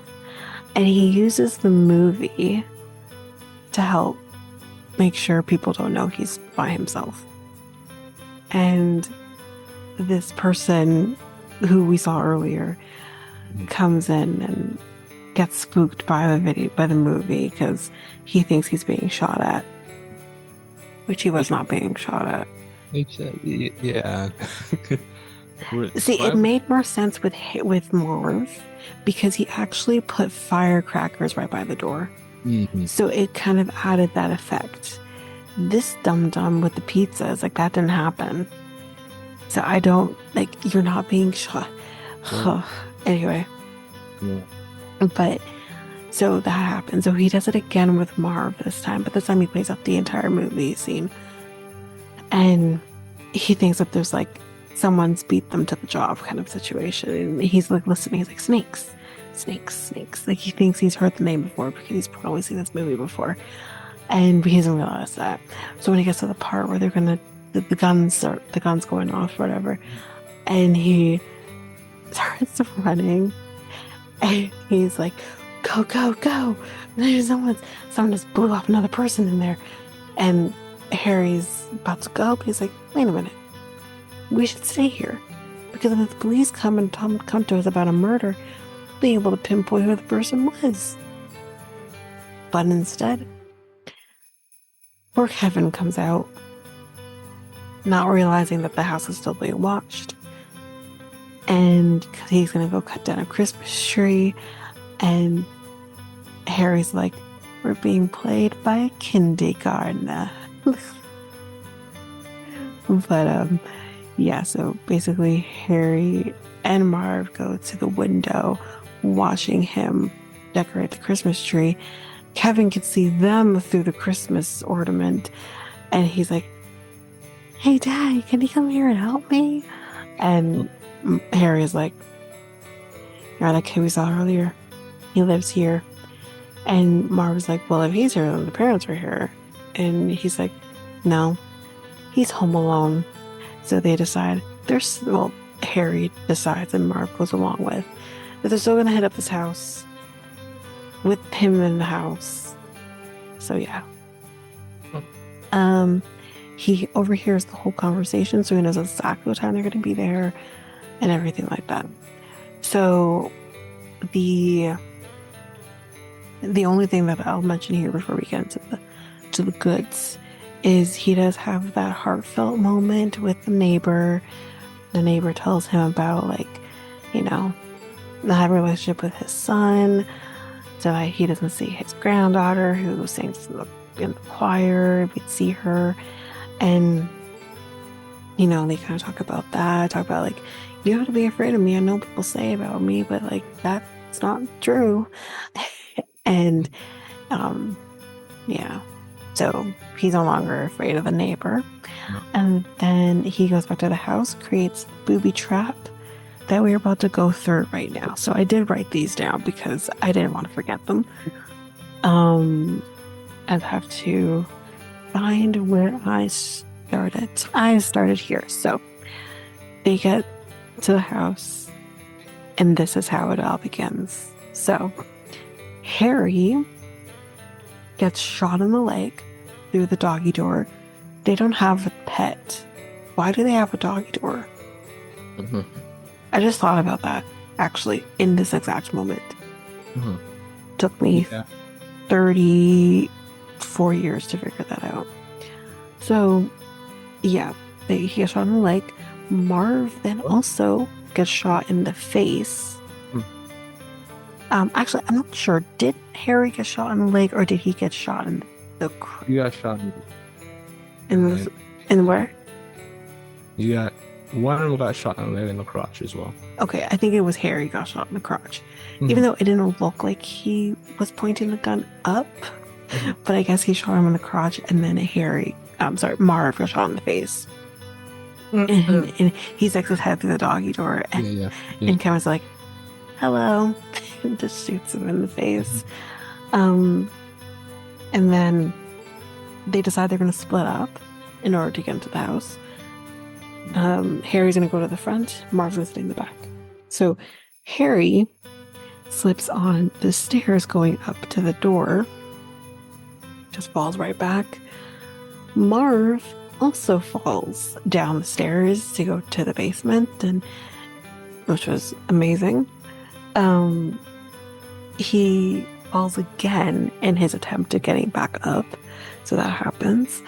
And then he also gets hit with the crowbar to the head while he does so. Harry gets back up, but he slips again. Right as he got to the landing, he just slips again right back down, which was, I think, a harder hit. Marv is able to get into the basement, but then he pulls on one of the light switches in the basement, not realizing that our light switch is actually connected to a hot iron that falls around to his face and creates the imprint of the iron on his face. So that happened, which was also really great.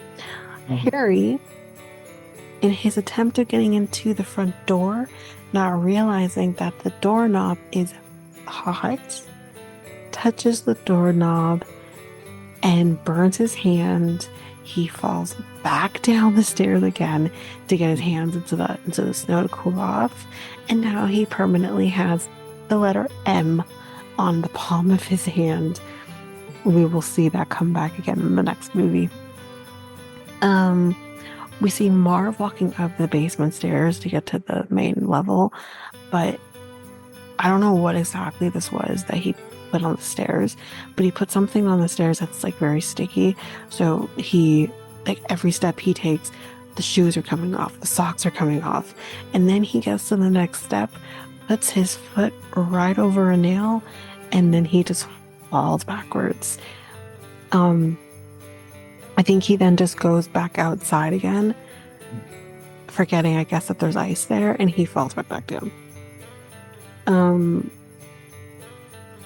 So Harry decides to go to the back of the house again to go through the kitchen, but when he opens the door, the fire extinguisher thingamager basically just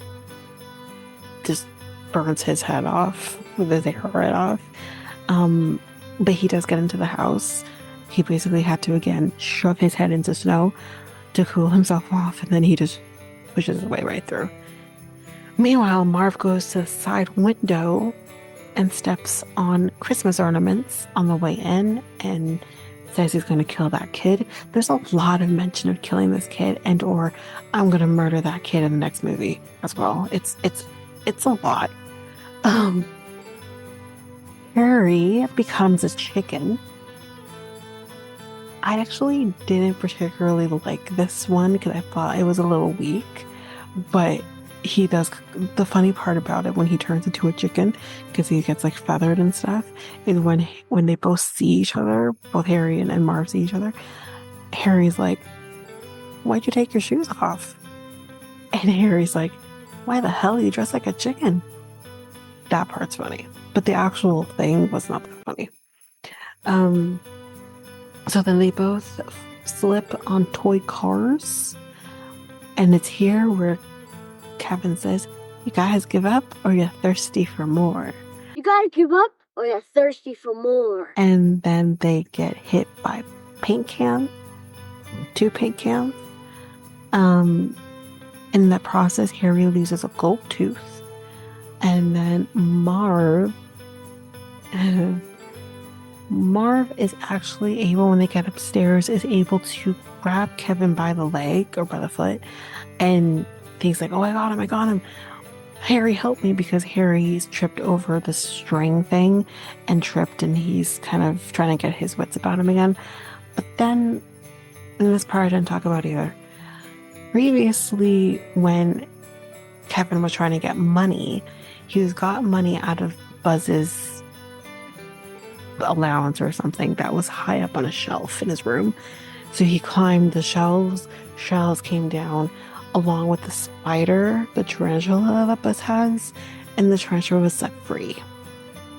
So he sees the spider, grabs the spider, and puts it on Harry's face, and the scream that he scrumped in this moment was amazing. And he like throws the spider, lands on Harry, and Harry has no clue. And Marv gets the crowbar, and he says to Harry, "Stay still." And Harry thinks like he's gonna get killed by a crowbar, but he hits him in the stomach. Spider's fine. No spiders were harmed in the making of this movie, unfortunately. But yeah. Harry gets up and he's like, "How do you like it, you jerk?" Go get the kid. But the kid flies his way into the treehouse by using a bicycle handle, and he's safe over there. And then, again, this didn't age well either. When they look out the window, they're like, "Where'd he go?" And Marv's like, "Maybe he committed suicide." Not good. Not great. Not great. But it was the 90s. We'll let it go, I guess. Um, but Kevin kind of taunts them to go on the rope to get to the treehouse. Dum-dums actually do it, even though Marv did not want to, because he's afraid of heights, I think. And they go out there, and then Kevin's like, "Hey, you guys, check this out." And Harry's like, "Go back." But not enough time. He cuts the rope, and they go flying and hit the wall like George the Jungle hits a tree. Just hits that damn ball, and they fall down. And yeah. But to end this part of this movie off, he runs over to the house across the street, the Murphys, which has been flooded because the wet bandits hit, because that's what they call themselves, or Marv calls themselves. And they catch up to him though, because they figure, let's go a different way. We're gonna go through a different way, and let him go through the basement. And the only reason nothing happened to him is because the neighbor saw the whole thing, I guess, and hit them over the head with a shovel and took him back to safety. And they get arrested. All well. Kate gets home, and so does the rest of the family. And he tells them that I went shopping. They're like, "What?" And then Buzz goes to his room and screams out, "What did you do to my room?" And that's the end of the first movie. Okay, so then we go into the second movie. Again, starts off similarly to the first one. The only differences with this one is that they're doing like a little Christmas concert that the kids had to do. Buzz, being Buzz, basically creates people to laugh at Kevin during his solo. He has a very high-pitched voice, and he's like doing bunny ears and drumming with the fake candles and making everybody laugh. And of course, Uncle Frank is having a grand old time at this. Mm-hmm. Kevin pushes Buzz, and everyone else also falls over. Which, how did that even happen? How did any of that happen? The logistics, I don't get it. Oh, and the other thing too that I think is important for the rest of the movie as well is that Kevin had to go get his tie out of the bathroom where Uncle Frank was taking a shower, singing a little tune that I don't know the words of, but I know the beat. Or whatever the hell he was saying. But this cat they're talking about, I wonder who could it be? 'Cause I'm the heaviest cat you ever did see. When they see me walking down the street, none of the fellas want to speak. Oh, hey, on their faces they wear a silly smirk, 'cause they know I'm the king of the cool jack. Yeah, and Kevin is recording him, and Uncle Frank's like, "Get out of here, you little pervert, or I'll show you something," or whatever the hell he said. And Kevin dips, so that's important for the rest of the movie. But yeah, so after this debacle of the thing, they go on trial, and Buzz just sucks up to everybody, and then says, "I know, top that, you little waffle," or that he called him. And of course Kevin's like, he's faking it, he's just buttering up you guys or whatever, and Buzz's like, such a tortured soul. And yeah, so he's like, I think Kate's like, "You got to sleep on the third floor again." And he's like, "We know what else is new," basically. And this is where Uncle Frank basically says to him, like, "You're not gonna ruin this trip, blah blah blah." And he's like, "Oh, I'm sorry, cheapskate." I thought that was amazing. Anyway, and Kate's like, have this kind of thing happen last year, and maybe it'll happen again this year. And he's like, "I'd rather have my own vacation. Who wants to go to Florida anyways? There's no Christmas trees." Like he's not about. I don't want to go to Florida either. I'm with Kevin. Anyway, so then the next day we have a similar situation. Everyone slept in, and this was so dumb to me. The scene was like they literally like, we did it again. It was a little too much. But anyways, it was not so much that part they did it again, and when they like yell in front of the camera, I'm like, oh, okay. But yeah, a little extra. But not to worry, Kevin made it this time. He's not going to be left behind this time. When they get to the airport, he takes Peter's bag that has batteries in them because his recorder is losing strength, I guess. And instead of making sure Kevin gets on the plane with everybody else and doesn't worry about those goddamn batteries, he stops in the middle of an airport where his family is running to the gate, and they lose him, and he loses them. Yeah. And he thinks the man he's running after, calling dad out to, is actually headed to New York and is not his dad. So he does get on the plane. He thinks he locates his dad.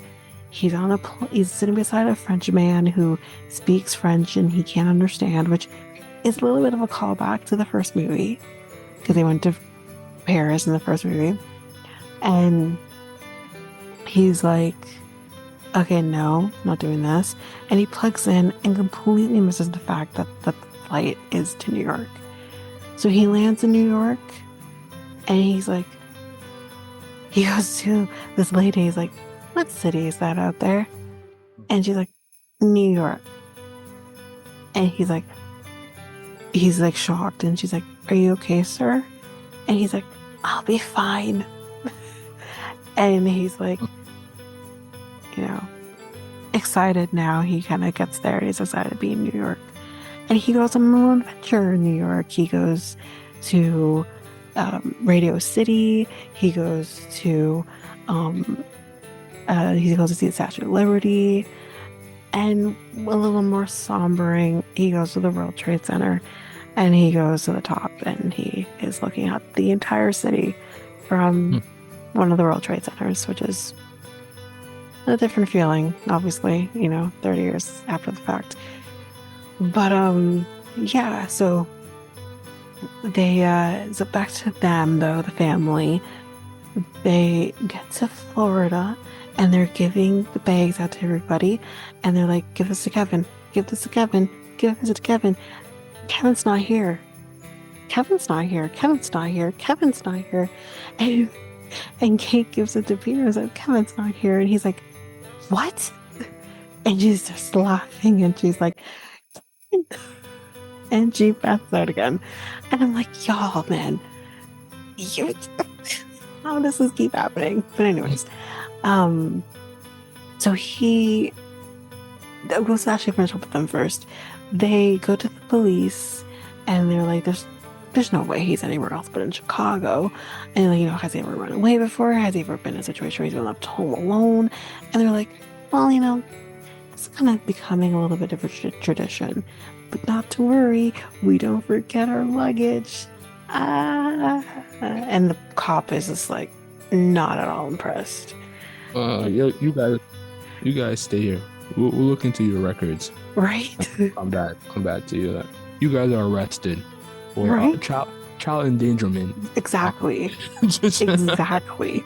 That's what would have happened in the real world. But yeah, so they're like, oh, by the way, he has my wallet. There's credit cards in my wallet. So what they're going to do is say the cards are reported stolen. So if he uses them, it will alert where he is. And I'm like, there's no way he knows how to use a credit card. So let's go back over to Kevin. So with Kevin now, he's trying to get a room to sleep in. And of course, he's going to the famous Plaza Hotel. And he, I guess, recorded a commercial for the Plaza Hotel that had like the phone number and everything. So he calls them, but he records the message and he plays it backwards. So I guess it doesn't sound like a kid doing the reservation, even though it doesn't also sound like a human doing the whatever, I guess. But it's like, how do you do? This is Peter McAllister, the father. Like, it's just so weird. But he goes and he checks in, and obviously the adults in the room are like, where's the other adult? This is just a kid. But he convinces them, my dad's in a meeting. I hate meetings and whatever. So they take him to his room, but I don't know the character's name. And even when I looked at the cast, there was no name for Tim Curry's character. So we're just going to call him Tim Curry. So Tim Curry sees him and he says to Cedric, which is just Cedric, let's be real, who basically watch him, like, find out what you can about that child and whatever. So Cedric is taking him to his room, and he does kind of check through his bag to see if he can find anything. And of course he sees it says Peter McAllister on the bag. But not much else is kind of from that. And I love that when he gives him a tip, or even when Buzz later gives him a tip, it's gum. At least Kevin's gum was fresh. Buzz's not so much, but it was kind of funny. And then also there's another scene where he like brings his underwear because his underwear was washed. And he's like, oh, I guess you want some tip. And he's like, I still have a tip left over. And he's like, if he pulls out like some money, and he's like, no tip? Okay. And he wasn't quite happy with himself at that moment. But anyway, so he's looking around the room. It's a big, spacious room. Like this hotel room has like sections, and it's a very, very nice room.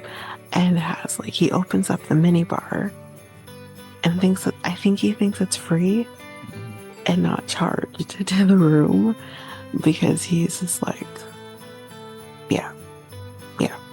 And kid doesn't quite understand that the mini bar is not free. Anyway,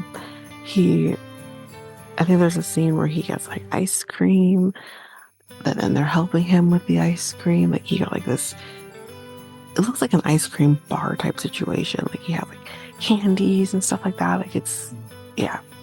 And we see him watching another one of those movies from the first movie.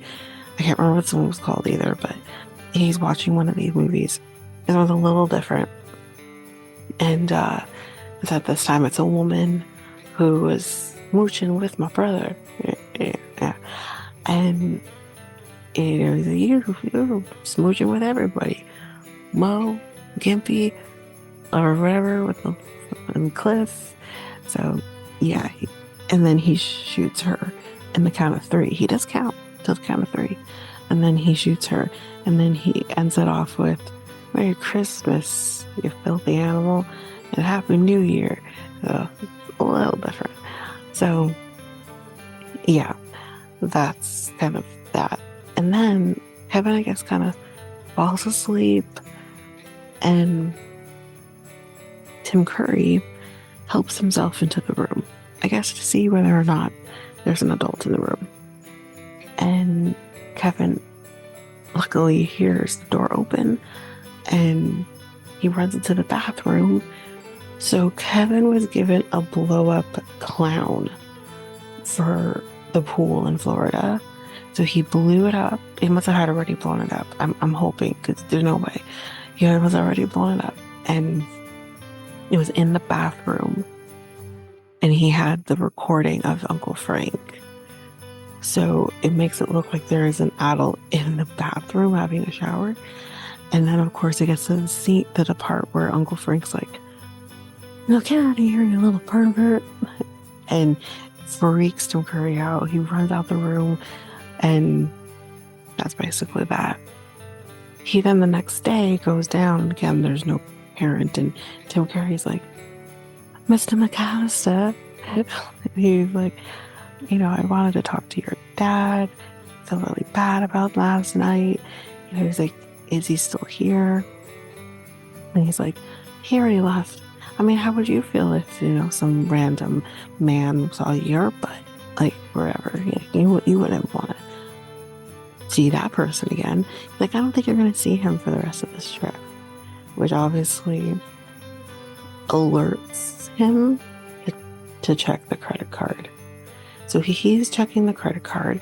Meanwhile, because again, this is back in the day where you didn't swipe a credit card, you had to and the thing is, poor Kevin. Yeah, they only had the insert. And well, not even just the insert. You didn't, when you do credit card payments without, it was a little different when you had to do credit card payments like this.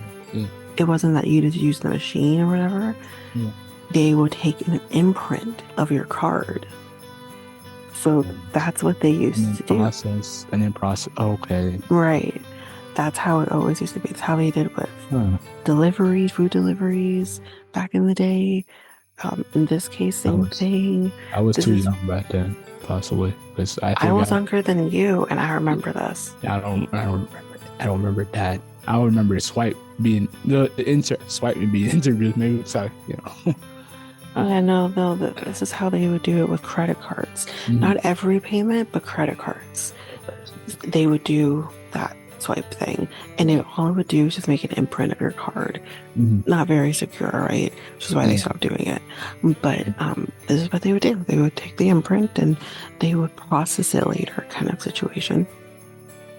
And so when they did that, the imprint of the card, he thought it worked, but payment hadn't actually been done, so he didn't realize that.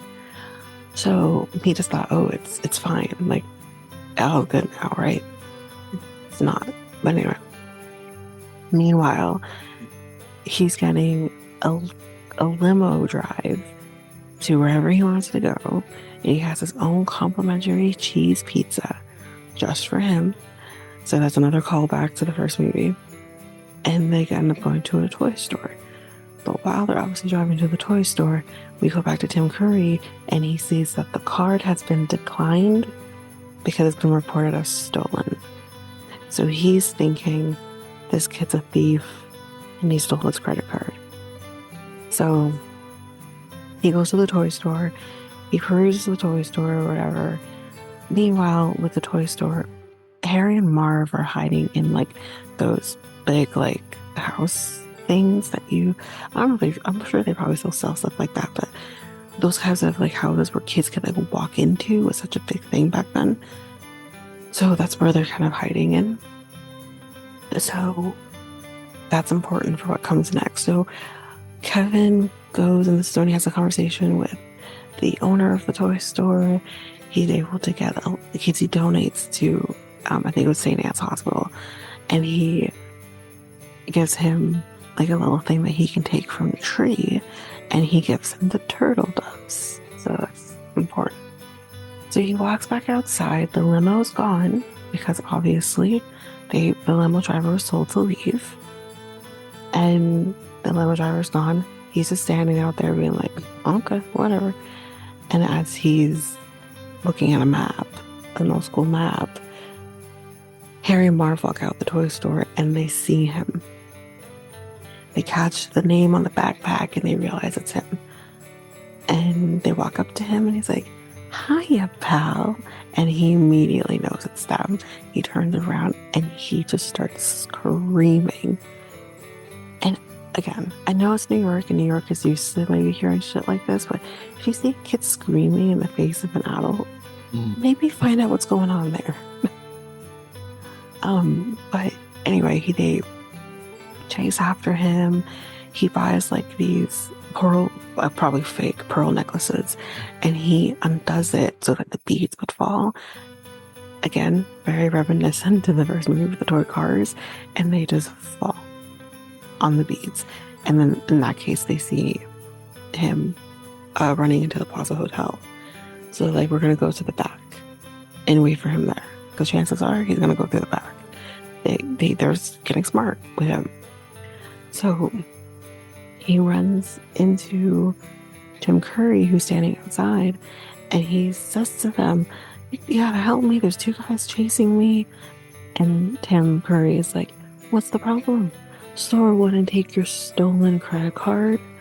And he threatens to call the authorities, but that spooks him. He runs. You think this is credit card fraud in a way? No. He's a kid, first of all. And he's a kid on his own. I think we would all do the same thing to survive in that moment. And I don't think they would have necessarily, like his parents, right? I don't think his parents would have seen that as credit card fraud.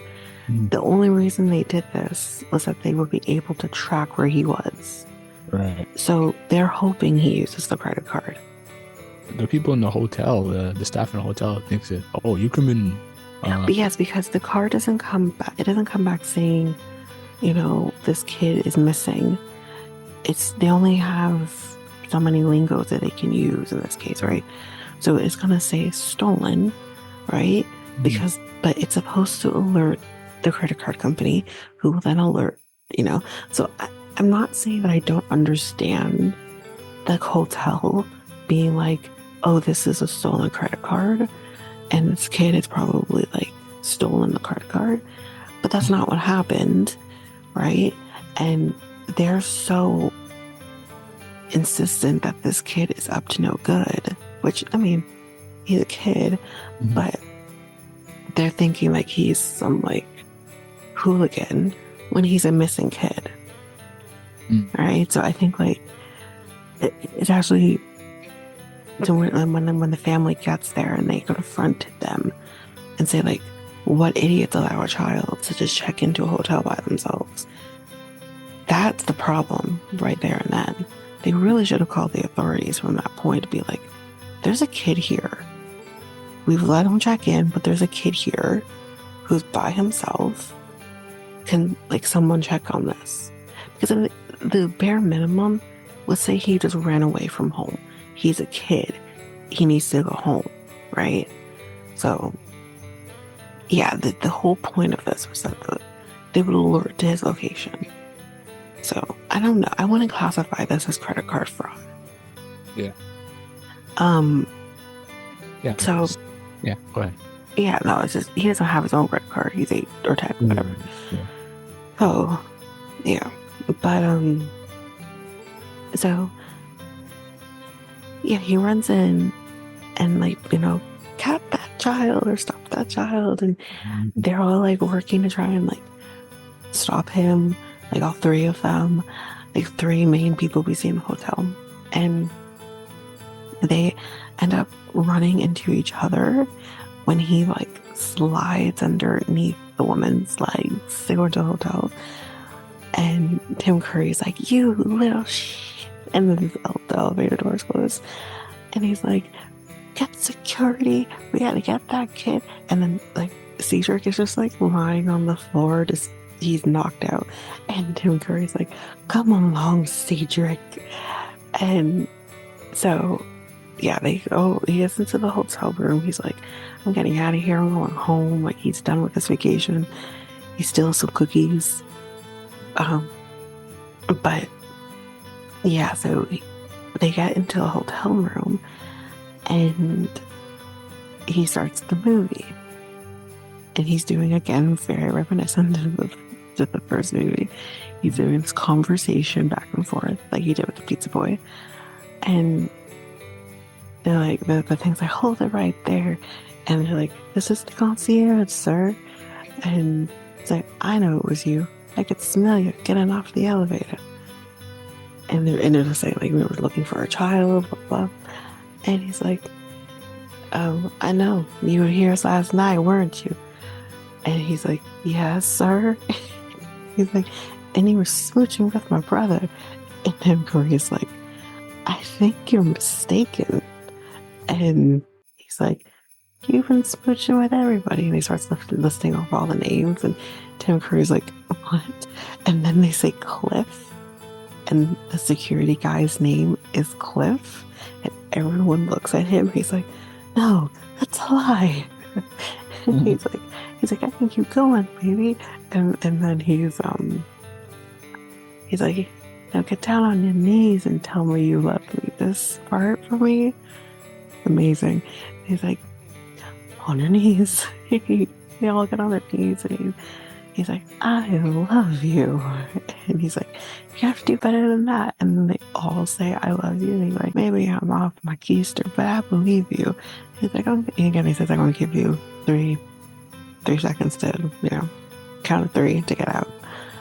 And they do the count of three, and then the gunshots start, and they just are on the floor, covering their heads. You have other guests peeking their heads out of the hotel rooms because they hear it, because it's loud. And when it's over, it's like, stay in your rooms. There's a deranged guest with a gun. And there's like crawling on the floor. But he gets outside to the back, and of course, Harry and Marv are there waiting for him. Harry with his permanent M on his hand, and they are gonna. Their plan is to hurt him really badly, really, really badly, to meet the Undertaker, so to speak, and he's able to get away from them by pinching a lady's butt and making it look like it was one of them that did it. So she ends up punching them, which she actually punched Marv earlier in the movie. So she punches both of them, and he gets into Central Park, and he hides like in a horse carriage thing, and he's free that way. So I'm gonna go through this quickly, this little section. He goes to, so his aunt and his uncle, his dad's brother, used to live in New York. These are the same people who live in Paris. So when they went to visit them in Paris, so they are in this house, but the house is completely gutted. It's like under renovation, and no one's home. So he does that. He doesn't find anybody there. He goes back into Central Park. Central Park is not a nice place at night, especially. So he's a little spooked, and he ends up running into Pigeon Lady, who we do see. I think he saw her earlier as well, and he ran away before he got to the hotel, and he sees her again, and she has a lot of pigeons around her, and he's again screaming in her face because he sees this lady with a lot of pigeons, and his foot gets stuck, and she comes and she helps him, and he still runs away from her, but then he realizes, wait a minute, she just helped me, and he makes a friend with Pigeon Lady. So yeah, they have their moment, him and Pigeon Lady. Similarly to the neighbor, and so yeah, he's like, I'm gonna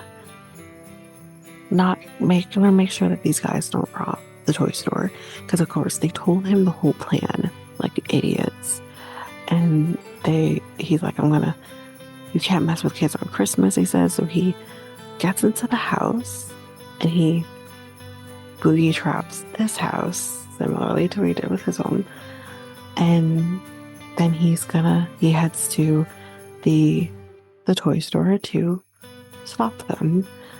And meanwhile, while he's doing that, the parents the family, the entire family is in New York now to find Kevin. And this is where they say, like, what kind of idiots allow a child to check in on their own? And they're like, the child was very convincing. And Peter's like, so when you found out the credit card was stolen, and Tim Curry's like, I'm the one that made the discovery, and he's proud of himself. And Kate's like, why did you let him leave? And he's like, well, he got scared and whatever, like he ran off. And like, well, because you freaked him out, right? And they're like, what kind of idiots do you have working here? They're like, the finest in New York. Jesus Christ. So they kind of powwow amongst each other about her staying here, the family, him going to the police station to make sure they're looking for Kevin. And she's like, no, I'm going out there to find him. And Tim Curry's like, man, there are parasites out there. And they're like, can you mind your business, please? And he's like, as you wish. So their kid's like, no mugger would ever approach me. And she's like, if you can do it, I can do it. Like, yeah. And yeah, I think this might have been where he said like there's paradise or whatever. And then Kate slaps him across the face. It's amazing. And he's like, do bundle up. It's quite cold outside. And he's like trying to pull back tears. So this is where we get to the fun part with Kevin and Harry and Marv. I'm going to get to my notes. And again, I wrote them all down. I just got to find where the numbers start. Okay. So they again are hiding in the houses again as the store is being locked up. And they come out and they're breaking into the cash registers, breaking into the chests of money. And, everyone's like, Merry Christmas, Harry. And the other's like, Happy Hanukkah, Marv. Like, they're happy. But here comes Kevin. He knocks on the window, takes a picture of them, and he gets like a rock that has like a note on it. And he's like, here we go again. Another Christmas in the trenches. And he throws the rock, which sets off the alarm. And he had like a canister that was underneath like a thing of wood. So when one stepped on it and the other one did, it made the other person fling up into the air. And I think with Harry flung up into the air. And then what did the brick say on the message? I don't remember. Did it say? It was addressed to the owner, and it basically we hear the note later, and he says like, it was me that broke your window to stop the bad guys from robbing you. Do you have insurance? If not, like I'll send you some money if I ever get back to Chicago.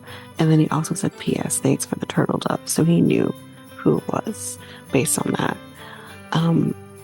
So that's basically what the note said. But so anyway, they're chasing after him, getting into the house, and they get in front of the house and like, where'd he go? And he's like, up here, you big horse's ass.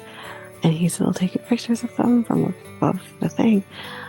And this part is amazing. This is the part for me where I'm like, this movie is so much better than the first movie. But anyway, that's who I am as a person. So they're like, listen, Sonny, there'd be nothing that would please me more than to shoot you. But because we're in a hurry, why don't you just drop down your camera and you'll never hear from us again? And he's like, you promise? And I like, cross my heart and hope to die. And he's like, okay. Instead, he doesn't drop down the camera. He drops down bricks. And he drops one brick and it hits Marv in the head. And he falls down. And Harry's like, how many fingers am I holding up, Marv? And he's like, 8. And at this point, Harry's like taunting him. Do you have any more bricks? Yes, he does. And he throws out another one. And it lands on Marv again. He's not having a good time right now. And then he's like, you don't have to be faster than that, kid. And then he throws down another brick. And Marv is like, not happy. He's like, Harry, no. He's like begging at this. Listen, if this was in real life, he would have been dead after the first brick. But anyway, Harry turns to Marv and he's like, he's got no more bricks. Get up, he's got no more bricks. And he looks up and he sees Kevin holding another brick. And he's freaking out, but he can't get the words out. And he's like, trying to be like, And Harry is not catching on. He's like, what? And then he turns around just as the brick is about to land on him, moves out the way, and it lands on Marv again. So amazing. And then Harry's like, get up. You go through the front, I'll go to the back. And Marv is like, Harry.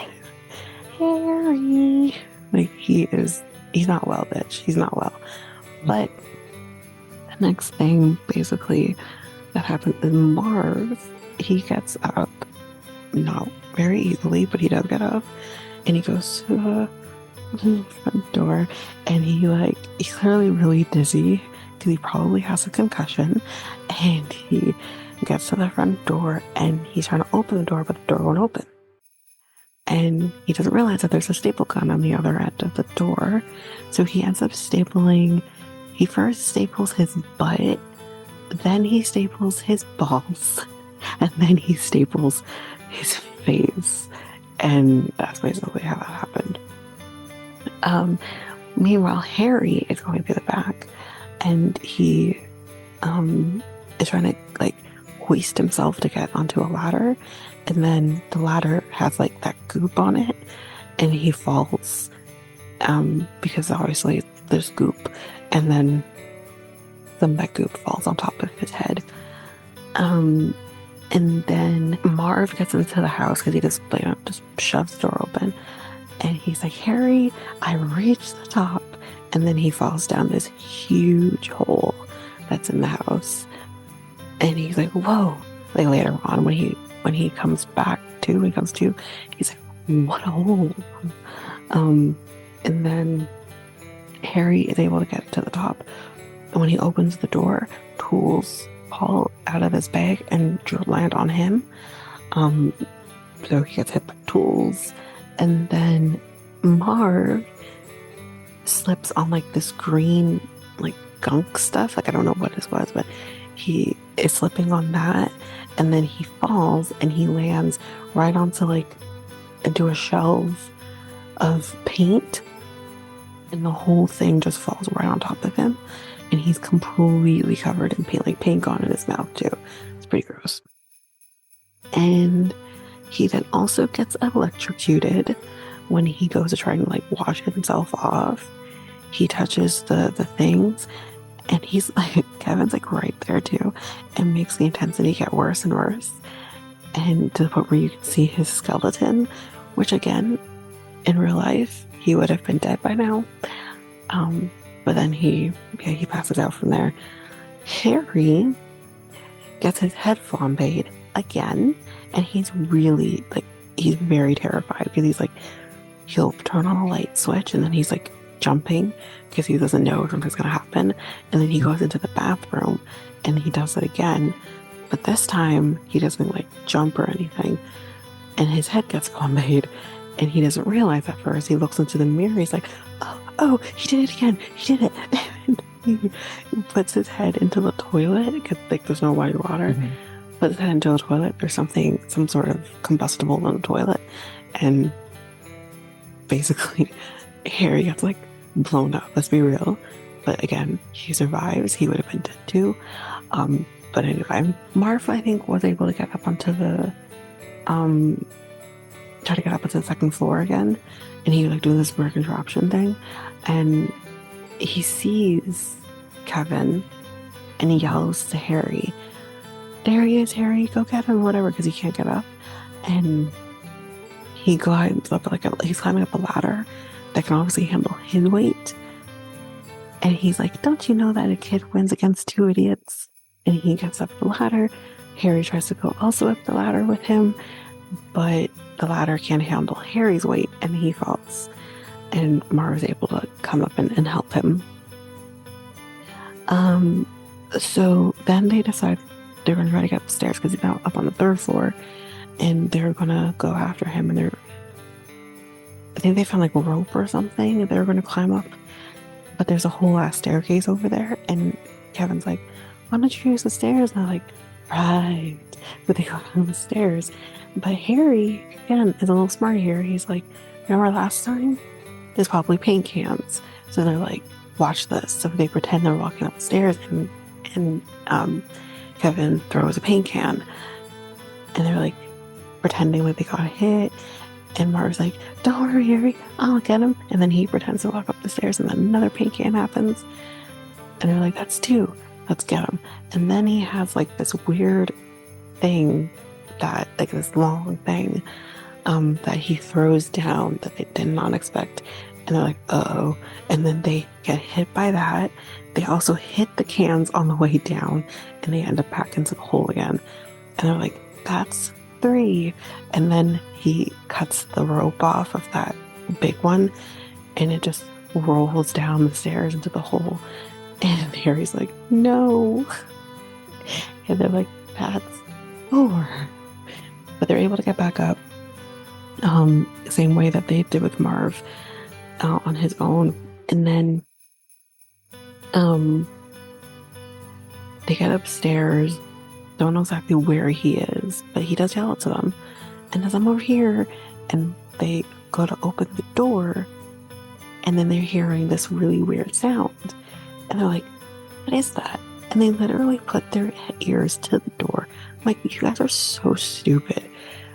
And once it's a toolkit falling down the stairs, it goes right through the door, squishes them against the wall, and they're like, I think it was Marv. He's like, that was the sound of a toolkit falling down the stairs. Oh. And so they go upstairs to follow after him. And Kevin is downstairs. Like, he's climbed down. And Marv is like, suck brick, kid, and he throws a brick at him, but completely misses. So they're like, okay, we're gonna go down the rope. The rope has been soaked in kerosene, which is a combustible, which he lights it, and he's like, Merry Christmas, and he lights the rope. And again, similar to the last movie, they're like, go up. But not enough time, they fall. And then I don't know how this happened, but there's like these paint cans or whatever was in those cans just also fall in the process of all this. I don't know how this happened, but anyways, and it falls on them. So anyways, Kevin runs to a payphone. He does call the police. Then he runs across the street going into Central Park, but then he slips on ice and he doesn't get up in time. They catch up to him and they're like, my, how the tables have turned. And they take him into Central Park, and their plan is to kill him. They're gonna kill him because they have a gun, and they are not able to shoot the gun because the gun has that whatever gunk fell on them is the gunk that's stuck in this gun. Like, they can't use it. And luckily, Pigeon Lady comes to save the day and throws bird seeds at them and makes the pigeons attack, because she said earlier when she feeds the birds or tells Kevin to feed the birds, like, she says like they can hear it, which, trust me, they can not just hear it, they see. I have a bird. The bird knows when he's getting seeds, and he flips. Okay. But anyway, they go over and they're like not really attacking them, but they're just trying to get some food. But of course, it's attacking them. And so, luckily, the police find them because Kevin did fireworks.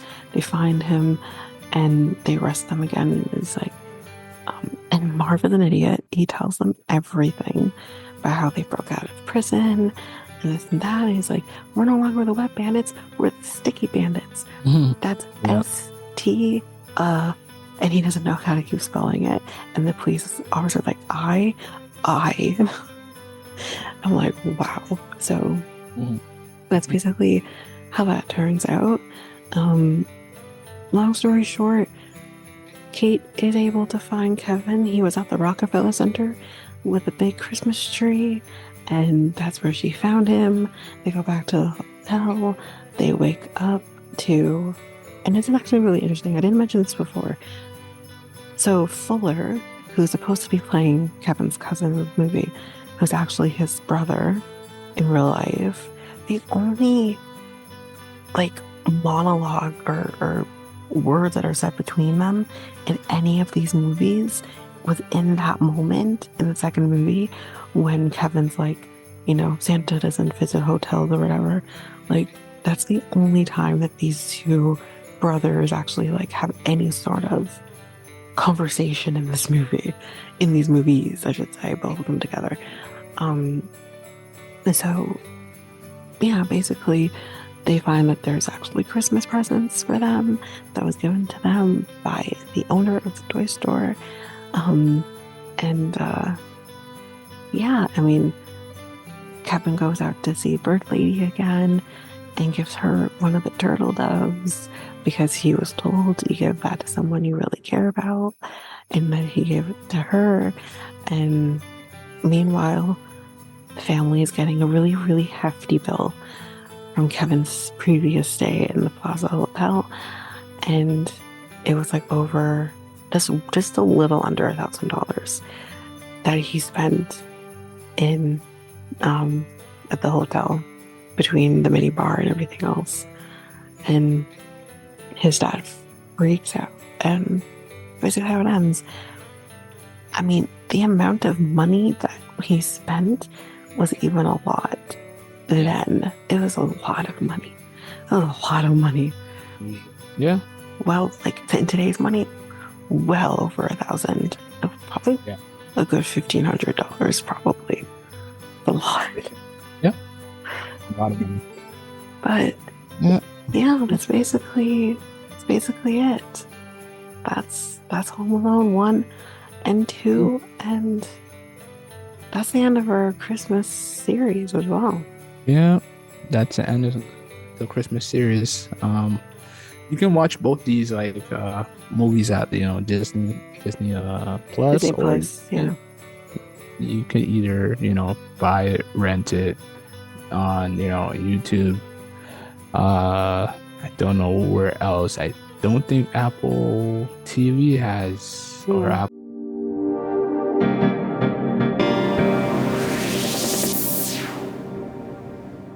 All right.